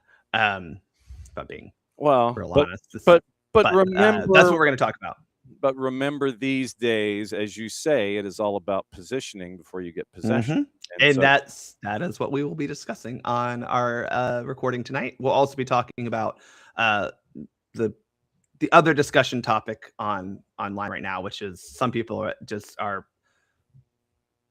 well, I don't want to give away my position, but I think you'll understand. No. Some people are very much in we just need to bring in all the young kids into camp in September. And I'm like, we're building toward 2030, but how do you juggle the line or straddle the line of I think this kid is going to be good enough for 2030 versus, but are they actually ready for international play? Because we're not playing pushovers, and like, I don't know if I want to send, no offense to him, but do we need to put out Adri Mehmeti against Mexico in Phoenix? Like, is that a good idea? Okay. I don't know. Kevin, I do think should start against Mexico for the sole purpose of. Okay, I got to talk to you about this before we go. Oh, let's do it. We haven't talked. I have been waiting to talk about this particular instance because this was on Wednesday, right? Yeah, this was Messi and Friends and Philadelphia, and I'm glad that we. Hold on, John. Let me get a sip of coffee. Here we go. All right, so Bart's going to get caffeinated here. So the situation was, Quinn Sullivan is driving inside the 18 over by the far edge, and Yannick Bright upends him, and I think it was basically a glorified hip check. And so Yannick Bright, so he knocks him off his pins. So then Quinn Sullivan is on his butt, and his legs are in the air. Ian Frey does the Allen Iverson step over thing where you're trying to step over your opponent.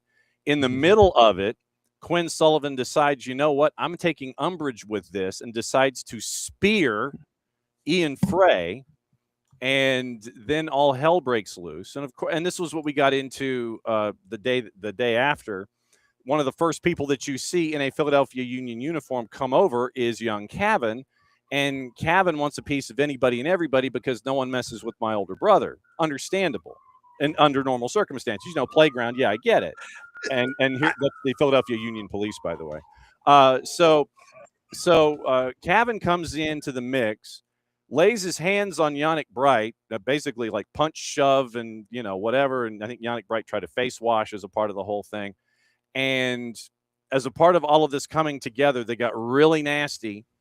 And you end up with a red card for young Cavan that is wiped off the books. And it was very Jordan Rules-esque that you have the 16-year-old get a wipeout of a red card. Please proceed. I'm trying to bring up another topic that I want to talk about with you, John, because I forgot to send this to you over the weekend. But do I think Cavan deserved a red card in the moment? Probably not. I think Yannick Bright very clearly throws a punch, like very clearly, which, people are like, why are you throwing a punch at a 16-year-old? Brother, you're not thinking about that. No, the homeboy is on the field. Like that we ain't thinking about how old this kid is as he's coming at me like that. I'm sorry. You're just not like you're not thinking about that. Yeah. But I think Bright deserved a red card for sure. I think everyone else involved probably deserved just a yellow card. Okay. But I don't think Cavan's red card was necessarily to the mistake of rescinding it. Let's just put it that way. Yeah. I don't think he deserved a red card, but I also see why he was given a red card. Does that make sense? Yeah, because he was mixing it up after. I mean, you called it a shove punch type thing, and I don't disagree. It wasn't like he fully closed fist or even open hand tried to swipe at Yannick Bright's response was worse, but nevertheless, you responded in that way, in that scrum, and you 100% accelerated the action instead of leaving it alone and perhaps diffusing the situation. I think that Kevin's presence elevated the emotion in that group, and it could have gone sideways. And this isn't the first time that he has done something like this year. I'm not denying that Kevin Sullivan is massively talented, but there are times where he has to learn as he is getting older to cool it. You know, he needs to talk to Trinity Rodman about this. And I mean that sincerely, because Trent has talked about this. I don't know if you remember, John, after the Brazil. Oh my God. Okay, I'm using this word very lightly. Sure. Friendly. Yeah. Where we had, I don't know, 11, almost 20 yellow cards given out between 2 matches and multiple red cards. Yes. Trent posted a joke saying like, and I wasn't one of them. Mm-hmm. And while that was somewhat of a joke, she did talk about, I forget whose podcast it was. I want to say it was with Kylie Kelsey. Mm-hmm. Talked about the need for her and what her coaches, both at DC and then also Emma on the U.S. national team, have told her about, like, you have a personality of being a little bit of an antagonist, of a pest, of an instigator, right? And that's good. That works for her because it kind of puts a chip on her shoulder and it makes her want to perform it. Like that's one thing, but knowing where that line is. And I think Kevin at 16, which 16, who amongst us hasn't been a little bit of a hot head at 16? Yeah. A poop head, please. Needed, I think she learned or talked about how she needed to learn how to control herself and be in control of herself. Yeah. Because you can do these things that pester other teams, right? Look at Argentina during the World Cup. Unfortunately, got to a point in the final when things weren't going their way that they started getting bothered by the things they were also doing. It got out of the control of the locus of control, moved from inside of them to the game as a whole. And Trent talked about how she just had to understand what boundaries are, because you got to be on the field. And in these big international tournaments, like, a World Cup that's coming up next summer, I mean, there are yellow card accumulation, way more strict yellow card accumulation rules. And if you get 2 in the group stage and you're out for the 3rd group stage game, or if you get 2 during the group stage and maybe 1 and 3, and then you're out for the round of 16, well, that hurts your team, right? And you don't want silly things like this to hurt yourself and your team in a big tournament. So Kevin needs to learn that. I 100% agree, which is why, again, I'm saying I don't think he deserved to have the red card rescinded. Like, was it a fully red card in the moment? Probably not. But we're also looking at this, not the referee right there trying to break up and stop what could be a potential foul or potential, like, real mass confrontation. So again, we're trying to be fair here. And if you're going to give Yannick Bright a red card, it's not fair to not give Kevin anything. But if you're going to give him a red card, it kind of feels fair to give Kevin a red card at the same time too. Does that make sense? Yeah, because it's equal action, and therefore you have to distribute equally. Yeah. Just throwing a punch is a red card. I agree with that. Yeah. There are other red card offenses for violent conduct that are not necessarily just throwing a punch. You know, I mean, violent conduct is a lot of things. We have some laid out in IFAB in the laws of the game, but like the red card is violent conduct. We have examples. Yeah. Spitting, punching, yeah, kicking with excessive force, but like violent conduct isn't necessarily just all of those 3 things. There are other things that violent conduct can be. So I don't know. I thought it was funny that he got the red card for not throwing a punch, but I'm going, well, you know, he kind of but you undeserved. You escalated the situation by charging the pile and interacting, even though Yannick Bright, did answer in the manner that he did. And then, you know, later in the match, Messi gets a yellow card for the other team because he hits them. So, you know, Great for them. Yeah. Oh, yeah, that's where we are. One more thing I wanted to talk about, John, and I'm really sorry. I should have No sent worries. this to you beforehand. No, it's all good. We had in the championship a goal scored by a game-winning goal, I think, scored by West Bromwich Albion against Norwich City with the hand. Oh, did you see this? No, I did not. Okay. No, I did not. Hang on. So let me go on the Twitters here. Hang on. West Brom Norwich. How it scored is not important. It's very clearly scored with the hand when you look at it from replay. But the referees, because we do not have video assistant referees in the VAR review process in the championship, referees didn't see it, and therefore goal stands. It has since been adjudged by the disciplinary committee of the EFL, I guess, a championship or the EFL, the FA, all the I don't know. You know what I'm saying. Yeah. That player is now suspended for deceiving the referees. Successful deception of match officials. Auna Hegebo 2-game suspension. I despise this. One, it's very British of them because they're just obviously very scarred from a certain World Cup where they lost because they weren't very talented and another team was more talented than they were. Yeah. Pick one, but very clearly a World Cup where a hand was used to score a goal that was very obviously not valid. But John, I don't know. It's very clearly a handball, right? I think we get this. He uses a hand to score. Yeah. None of the referees see it. Yeah. Is that the player's fault? No. That's on them. And I get why I'm not blaming the referees here because the AR can't see it because of the positioning that he has in relation to. I mean, there's a whole player in front of the ball. He can't see that the hand was used to score the goal. Yeah. The center referee probably couldn't either because of a couple of reasons. It just is hard to see, and it's not like he put his hand way out here. It was within the realm of his body, right? I don't think it was super outstretched. I have a real problem with this because you're relitigating at this point. You are very much relitigating, and wow. If you do not have the processes in your league to look at this during the game, but you have the processes to look at this after the game and go, well, that's just a no. You can't do that. But this is not the point of disco. Disco is for, we didn't catch that he threw a punch. Yeah. We didn't catch that he said bad words to a player. Not, he scored with his hand.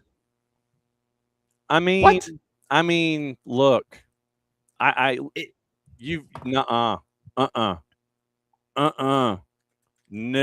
want to know in the chat if y'all have seen this and what y'all think, because to me, this is the ultimate of this. I hate making slippery slope arguments, John, but this is slippery slope in my opinion. Yeah. So here is, let me see if I can. All right. So I've found the short version and so I've found the short version and I'm going to post the link in the chat because let's see. All right. So that goes there and I'm going to get rid of the publish part. But yeah, because I found it. So there you go. I meant to send this to you over the weekend and I'm really sorry. No worries. That's perfectly fine. All right. So that win by West Brom. So West Brom is, and George Campbell's West Brom, by the way. George Campbell, captain of West Brom. You got it. Not good enough to play for Atlanta United, though. Well, careful there, cowboy. All right. So it was the matchup against Norwich, and so it was the game-winning goal against Norwich, where Hegebo gets credit for it. It was the first goal of the two. So Hegebo scores in the 75th minute. Jimmy Morgan scores 12 minutes later. They're up 2-0. Norwich scores in the 90th to make it 2-1 final. But it's the first goal in the sequence. Otherwise, it would have been. So, I mean, honestly, what you've done, you've opened Pandora's box here because if you then what you've done, you've suspended Hegebo, and Hegebo, by the way, said, no, I didn't do it in the commission. But, you've got to go in and sit there and say, well, no, I didn't. I mean, because you can't own up to it. Yeah. You can't own up. It's like a moving violation. You go to traffic court, no, I didn't do it. And the cop's not here. What would you like for me to do? Please dismiss the charge, Your Honor. Okay. It's not like that. Hegebo scores this first goal. And if, in theory, once again, if we play this out to its ending, it's a 1-1 draw. Then Norwich ends up getting their first point of the season. West Brom only gets their first point of the season. Does this 2 points for West Brom or the 1 point for Norwich make a difference by the end of the season? Because probably. Let's be real honest. Between West Brom and Norwich, they're teams that I think are reasonably expected to be somewhat in the relegation hunt. I think that's fair. And now that you've expanded the playoff, if it's now 8, I think, instead of 6, but if you are just outside of that playoff window, if either of these teams is just outside that top 8 and it's a point or it's goal difference or something, and you can work your way back to this moment where either Norwich is, or Norwich feels like they should have gotten a point, West Brom feels that they should have kept their 3, or don't get it minimized by 2 points. Do those points in flux make a difference chasing after the 8 spot at the end? I'm not arguing if this affects the game affects the standing. But what this does though, what this does is open that door to and go, well, we can't replay the game from the 75th minute. What if someone scores from an offside position? Is that not intentionally deceiving a match referee? Mm-hmm. You get what I'm saying. Mm-hmm. The referee didn't catch it. Just because of that phrase, now carries itself to VAR, and it carries itself to the FA. There was a goal scored in League One, I think, this weekend. Jamal Chare goal, where the player intentionally grabs some water after missing a shot. Goalkeeper has it. Mm-hmm. It's a little bit later in the game, I think, so he's kind of wasting time. Puts the ball down, and the player comes from back off. Is that not deception? It's not like against the rules of the game, the deception, right? But like, what are we talking about? If you ain't cheating, you ain't trying. True. Who amongst us hasn't put their spoiler up a little bit higher than they should? But maybe that's the I'm not a NASCAR fan, but I grew up too much with it to not. You know what I mean? But what the FA has done here. This is an insane precedent, John. Insane. And to me, wholly without outside of the scope of what disciplinary committees are meant to do. Yeah, and like I said, you can't play the game over from the 75th minute. You can't do that, because that's when this happened, and it was the first goal of the match in a 2-1 win by the team that scored first. I mean, literally, you have created such a headache that now since you've set this precedent, now everyone in the EFL, if you have a moment like this, they're going to sit there and scream and want it to be relitigated again. It's like, well, no, this happened, and this shouldn't have happened. What if, John, we have an incident later in the season? This is so dumb. In which a player off a corner kick heads the ball toward goal. Mm-hmm. That hits their forearm and then goes in. But neither the referee nor the assistant referee can see that, right? In the laws of the game, that is not allowed, right? You cannot have a ball go directly from your arm, no matter how intentional, into the goal. We all, we know that, right? Mm-hmm. Mm-hmm. So where is the line between intentionally deceiving match officials? I mean, this is bad. This is I don't like it. This is, what are you doing? I mean, the FA obviously wanted to stick its nose into it, but what are you doing here?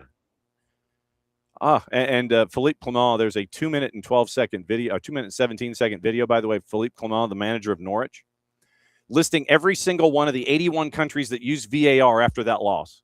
He literally ran off. Well, and that's the thing. I fully understand Norwich being upset. No one's taking that away. I think the championship needs to, especially because they have TV. They got TV cameras. Mm-hmm. The TVs, between championship and League One, they got enough TVs. I think they need to look at the new provisions that IFAB has set forth for video support. The lesser version of VAR. I think we've trialed this at U17 World Cups where you can challenge something. But then they also have, basically that's what it is, right? You can challenge or request a review. They probably won't call it a challenge because that's too American. And, in this case, Norwich should have, because we have video cameras that clearly show that he did it. And that's the thing. I'm not saying it's not a red card or not a handball like that. It's very clearly he scores with his hand. Mm-hmm. We can all agree on that. Mm-hmm. So I agree that Norwich feels unjustly hurt by this. Duh. Mm-hmm. And they should have some ability within the match to want. I mean, again, we're looking at this on CBS and HD. Mm-hmm. If I can see this, however many miles away I am from Norwich, which is a long way away. Yeah, it's a few. Mm-hmm. They should, in the stadium or somewhere back in a central location, be able to review this, right? Without full VAR technology. Wow. And but mm-hmm. John, yes, the Brits always get it right. Oh, that's true. Yes, that is absolutely true. Yes, they do. I don't know. Sorry, this was the most controversial thing I think I saw all weekend. I definitely forgot to send it to you because this to me is this goes beyond refereeing. This is about, y'all are all out here talking about the spirit of the game, the soul of the game. Because Johnny Infantino this is dangerous. This is a dangerous precedent here. You're gonna get so much litigation now. Everything's gonna want. You're gonna have so many people in these instances where ire is drawn. They're going to want everything relitigated, redrawn. It's just are we going to down the process? Yeah, are we litigating every yellow card given because he didn't actually make a lot of contact and therefore he dove because he it's like, again, we've talked about this. Embellishment and simulation are two very different things. And just because you embellish a foul doesn't mean it's not a foul. Yeah. But now we're going to get people who probably say, well, that wasn't really a yellow card. He just flopped. Wow. Okay, well, he still fouled him. I don't know. Slippery slope arguments are logical fallacies, but this one feels very much, John, like a slippery slope. Oh, this is Slip and Slide brought to you by Hasbro, no doubt. So you got this to get into as well. So the link exists. Philippe Clement going 2 minutes and 17 seconds, listing 81 countries with VAR. Enjoy your taping. Oh my God. I will, John, because Atlanta United has won 3 in a row. Correct. And look like a team that knows how to beat teams who are also not very good at soccer. Well, but hey, look, like I said, take care of your own business. That's what I'm not saying it's not a good thing. Good first steps. Look, we play Charlotte this Saturday. We'll see if they're And Charlotte is traditionally this season not very good on the road, and Dean Smith likes to run players out there. But Lord knows they know how to beat us on the road. Well, so we'll see. There you go. Enjoy your taping, SoccerForUSPod, and thank you for opening Pandora's box for all of us in the EFL Championship with the FA. Blame the FA for that. No doubt. We'll see you soon, my friend. Bye, y'all. Bye. There goes Bart Keeler. Wow, that was a shock. I did not know that. I did not know that. All right. So as promised here, real quick, because we've got to get into a couple different things. So here is the audio adjusted.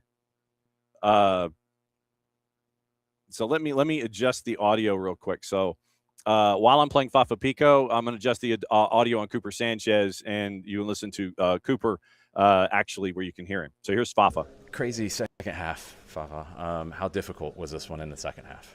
Yeah, it was definitely a nail biter at the end, but I think that over the last 3 games we've seen ourselves in different scenarios each game, going up, being down, and then going up, and then them kind of trying to catch up, and we've seen ourselves close out games now, and that's huge for us. Obviously, we want to now put ourselves in a zone where we're up 2-0 and then search for that third goal and really close teams out. So we know we can do it, but it's, for now we're happy with the last 3 games, earning 9 points, and we want to keep pushing for that. Something I might have been reaching for on the broadcast. I said that I don't think you have these 3 results the way that you do if you don't go through what you did in Philadelphia. How much of a learning lesson was that for what you have happened today? Yeah, it was painful. Obviously, going 1 man down, that was obviously tough, but we still scored 2 goals. And regardless, there's no excuse. After you go up 2 goals, you need to find a way to close out games. And that's simply a mentality thing and a psychological thing. So I think now that we are closing it down, we're realizing that we can believe in ourselves. And I think everybody's kind of just bought in, and we know now that we can do that. With the attack, especially with the play out wide, it seems like the more you guys get Elias as well as Tomas involved, things really start to click. How important have they been, especially in stretching and getting more options in the attack? Yeah, obviously we want to get them as involved as possible, especially with how narrow we can be sometimes. And then a lot of times I naturally like to go wide, but if those guys are high and wide, I try to be in the box and be an end result for them. But it's very important for us that they get up and down. We know it's a lot of work for them, so we try to help them out defensively so that it's not as strenuous on them. But at the end of the day, that's what we're all here to do this together, defensively, offensively. So as high as they can get and as much as we need to drop in and help them, we're going to do it. Take the midweek off, and we'll see you Saturday. Let's go. And Fafa Pico in dire need of some traditional medicinal stroke coat tea. Okay, here's Cooper Sanchez fixed. Fix the audio on Cooper.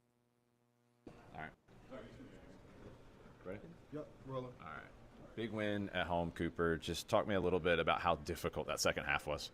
Yeah, obviously it's tough. I think 2-0 and, football in general, as it's known, is the hardest lead to, keep. Obviously they get a goal, but I thought we stuck it out and ultimately got the 3 points, and that's the goal. So this week, it feels like the confidence of this team is flying high right now. I just looking at the types of passes that you and Adrian and Tristan are attempting, it feels like there's just more confidence in the group. Are you guys feeling that in training and in games? Yeah, obviously that comes with the wins, but also just the coaching staff and the players around us putting trust in us in our abilities to do that, to get them the ball and to get them in goal scoring opportunities, because that's where they're best at, like guys like Miggy and Alexi and Fafa. So that's where we want to get them. How has Adrian helped in the midfield? A lot. No, it's been great playing with him. He does a lot of dirty work as well as I do. So it's good to have someone with me doing that. I think all 3 of us in midfield do that, and that's why we're ultimately pulling wins together. With the offense also clicking, it feels like, especially with the way the team played in the first and in a little bit in the second too, playing with that confidence, how important has it been to get those goals going to help the team going forward?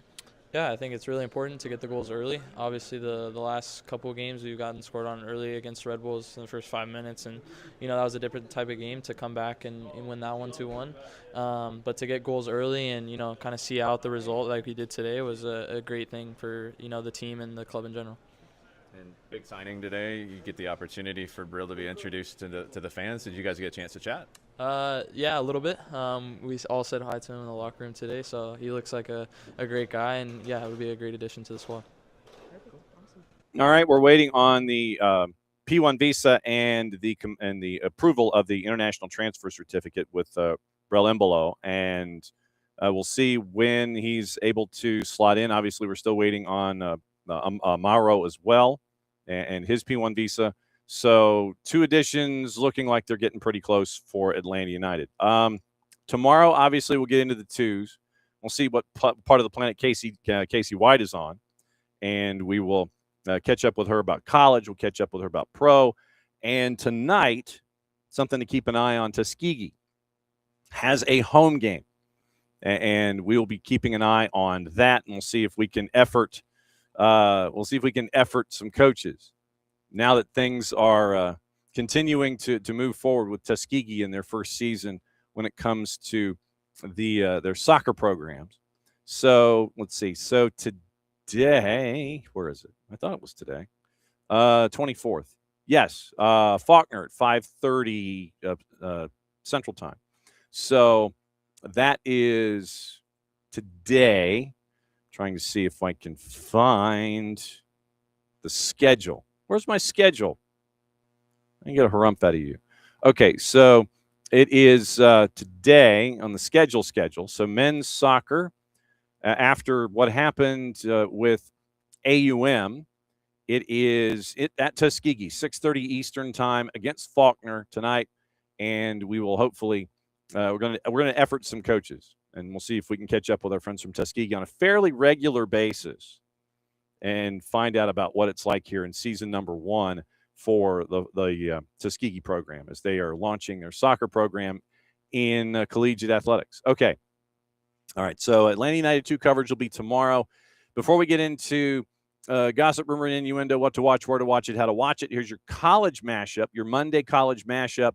And it is 1, 2, 3, 4 matchups that happened on Sunday, all in one place, courtesy of our friends at ESPN Plus. Once again, can't thank them enough for helping us out with everything that has to do with college.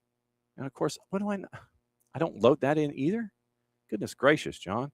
It's like you do things and then it's like all of a sudden you're not hitting the right buttons and it's like they're not showing up in the rundown. Or maybe they just don't show up in the rundown and they disappear.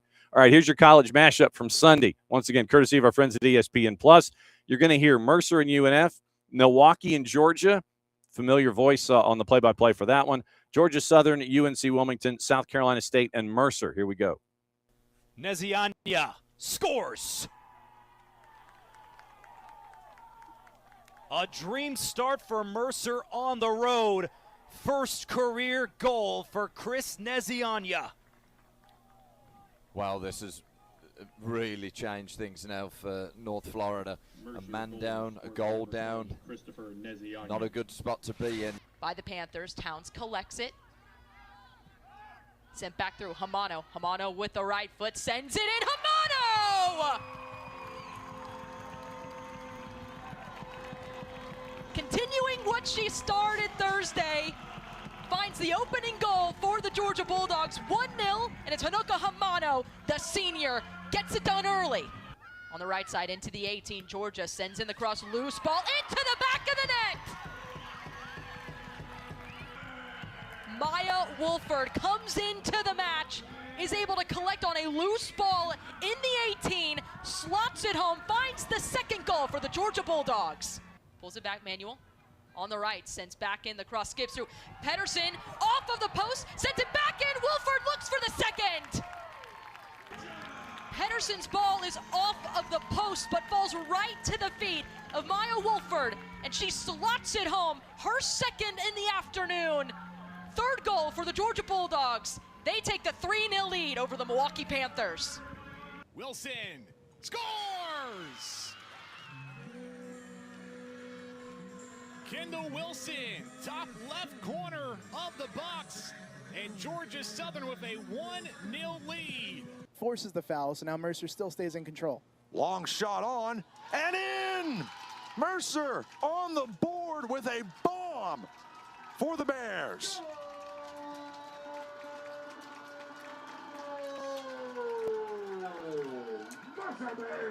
Mercer decisive as a squad here in this game, and they've been willing to pick out passes and fire.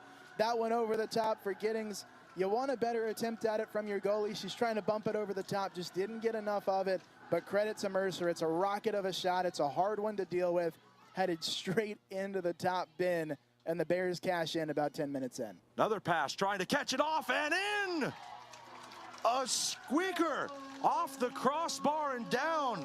Bears 2, Bulldogs nothing. The pass was great. The goal was even better.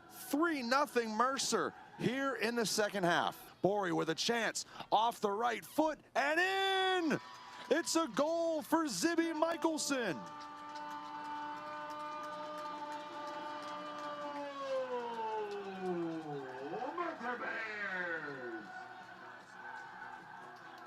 The pass was great. The goal was even better. 3-0 Mercer here in the second half. Shot in and goal.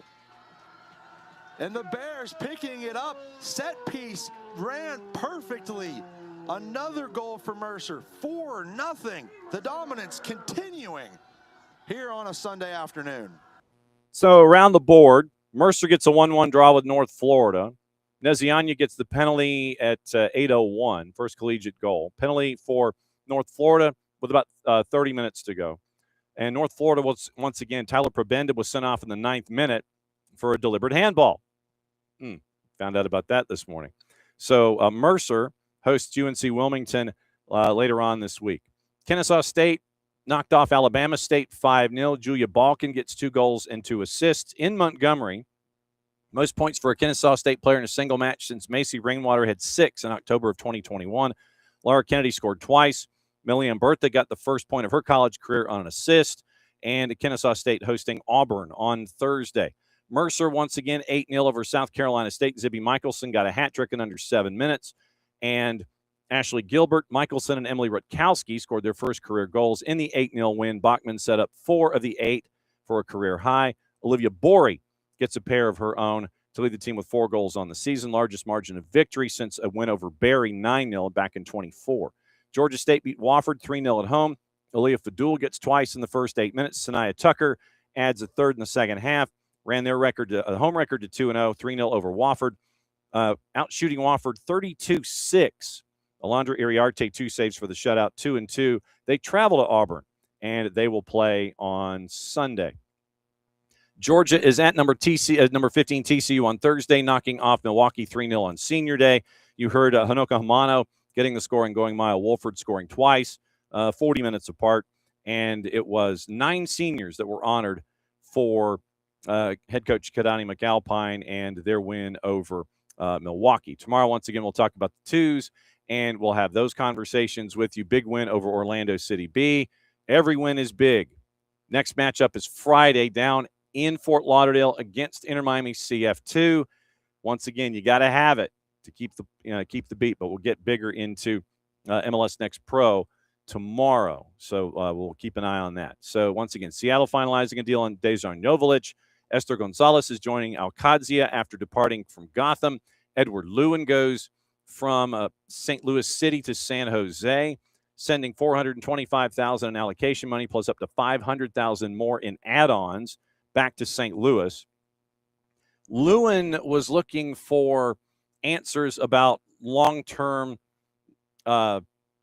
contracts in St. Louis, and they weren't going to give him those answers, and so he just decided it's like, okay, look, this isn't happening, so we got to figure something out.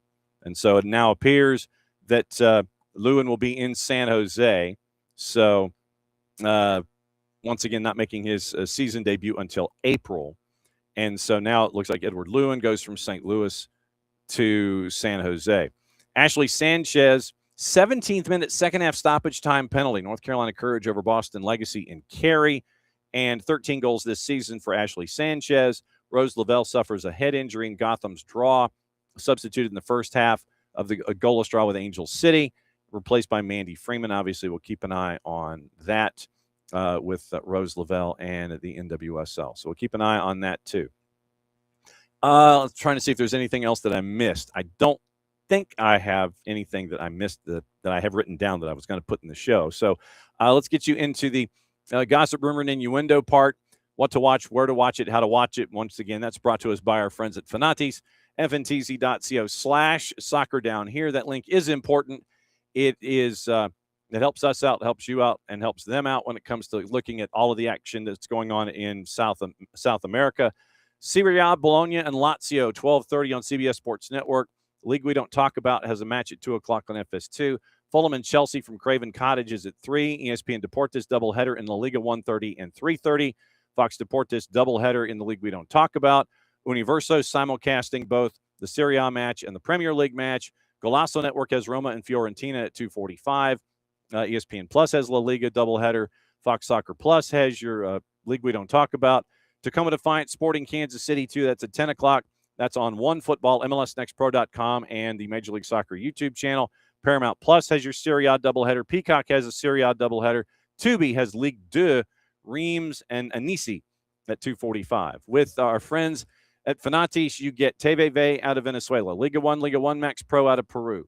You get TIC out of Argentina, which means you get Copa Argentina. You get ties to Tigo Sports and to CATV, which means you get a lot of the A and B divisions in a lot of the countries in Central and South America. You also get links to Nuestra Tele, and you also get all the BNs. And speaking of BN, it's being reported by The Athletic that Kaylin Kyle is going to be the new lead host for BN's English language football coverage. So congrats to Kaylin Kyle for the apparently she's replacing Richard Keys. So Kaylin Kyle looks like she's heading over to BN.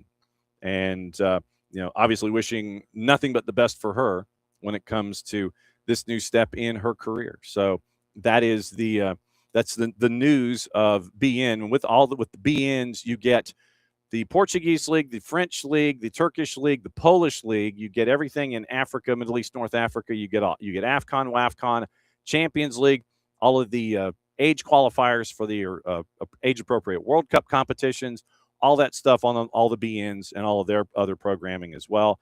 Libertadores, Sudamericana, you get that. You get Argentina, you get the LPF.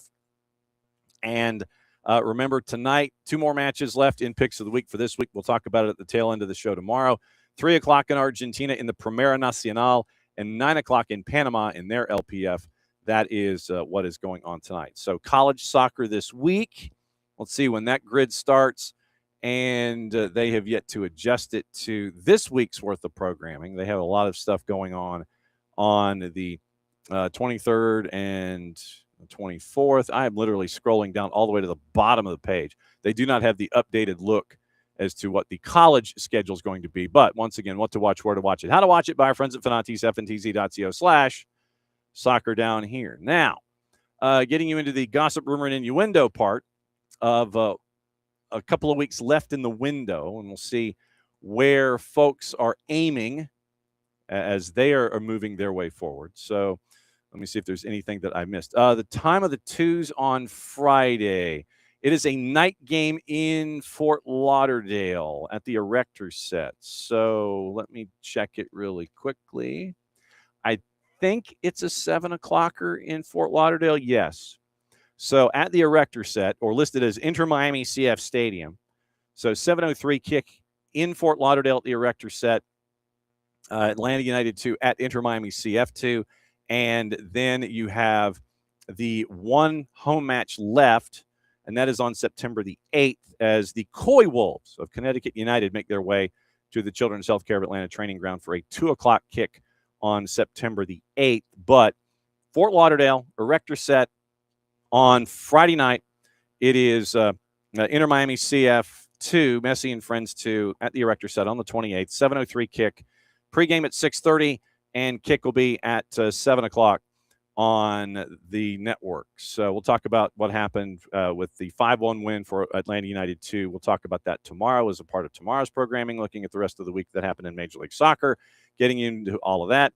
Plus, remember, Leagues Cup kicks back in tomorrow night as well. So we'll go over those matchups too and get everything rolling on a very busy Tuesday. So getting into what is being looked at here in transfer news and or talk. So here's what we got. Manchester City ready to meet Chelsea's £120 million asking price for Enzo Fernandez, according to Football Insider. Top target for Enzo Maresca wants to build the midfield after Rodri and Tiani Reinders have departed, so keep an eye on that.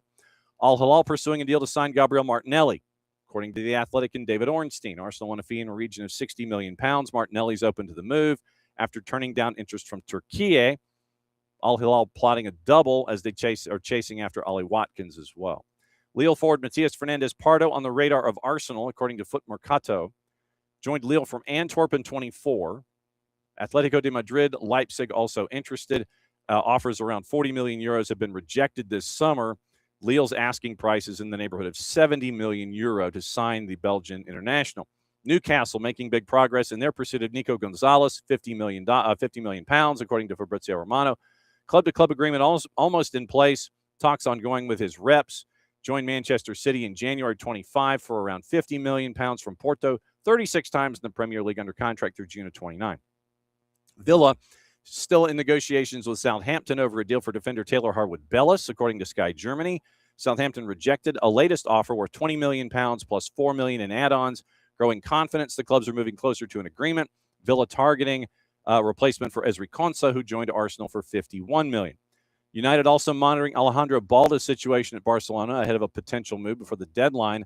They're in the market for a new left back, inquired about Lewis Hall earlier in the summer. Club sources are playing down the chances of securing Balda.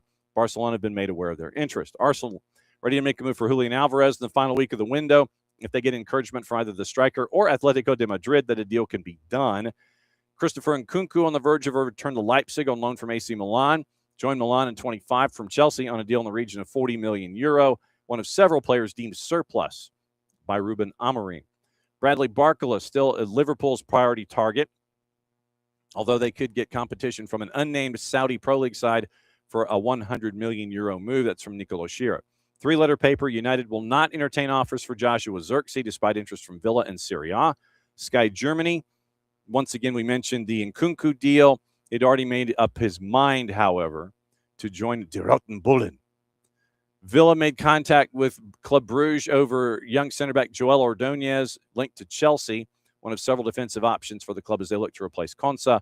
Hull City have reached a verbal agreement with Nice over the signing of forward Mohamed Ali Cho. Tigers are set to pay around £13 million to secure the signature. Could increase if they stay in the Premier League for another season, according to Fabrizio Romano. He also has a proposed deal taking Luis Enrique from Internazionale to Roma that is now off. Approved the transfer, but the Brazilian forward unable to agree to contract terms with Roma. Sky Sports Napoli considering Chelsea's Mark Guiu in their search for a new striker.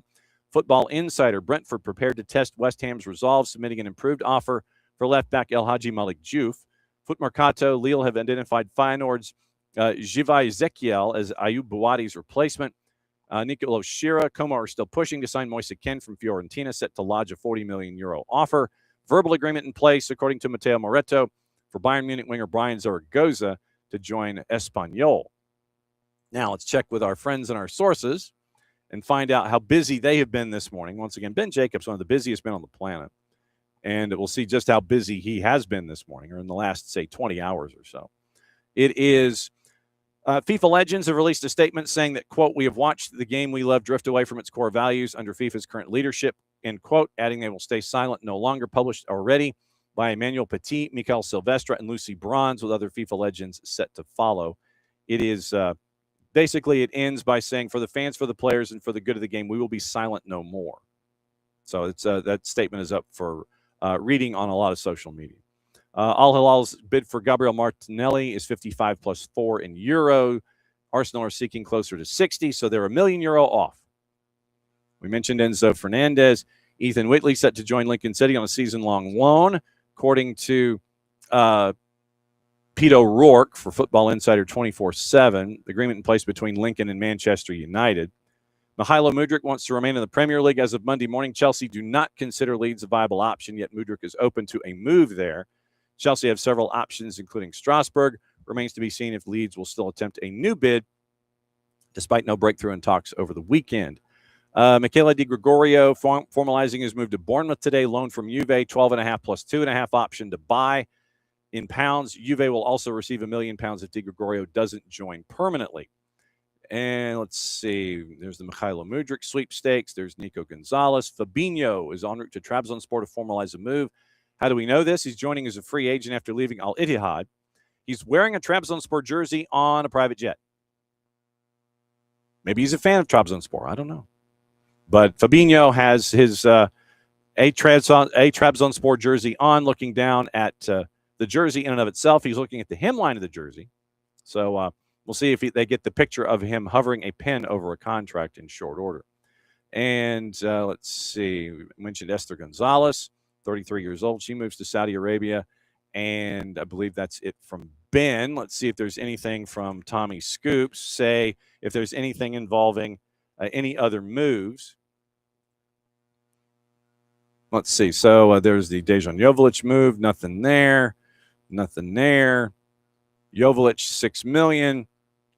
And let's see. Team plans to have 3 DPs by the winter, if not by the summer window. Difficult decision to move Joveljic, but the club continues in their rebuild. Now at least $3 million in GAM as Sporting gets to convert the max amount. And the money's fully there after dropping $18 million on Andre Luiz. So no new updates. RSL have had talks with the Dutch midfielder Gigi Wijnaldum. According to Ben Jacobs and Bogert, Wijnaldum is a free agent after leading Saudi Arabia this summer, impressed by the conversations with RSL, open to a move to Major League Soccer. So that has happened as well. And I think that's it. I think we're caught up for the day.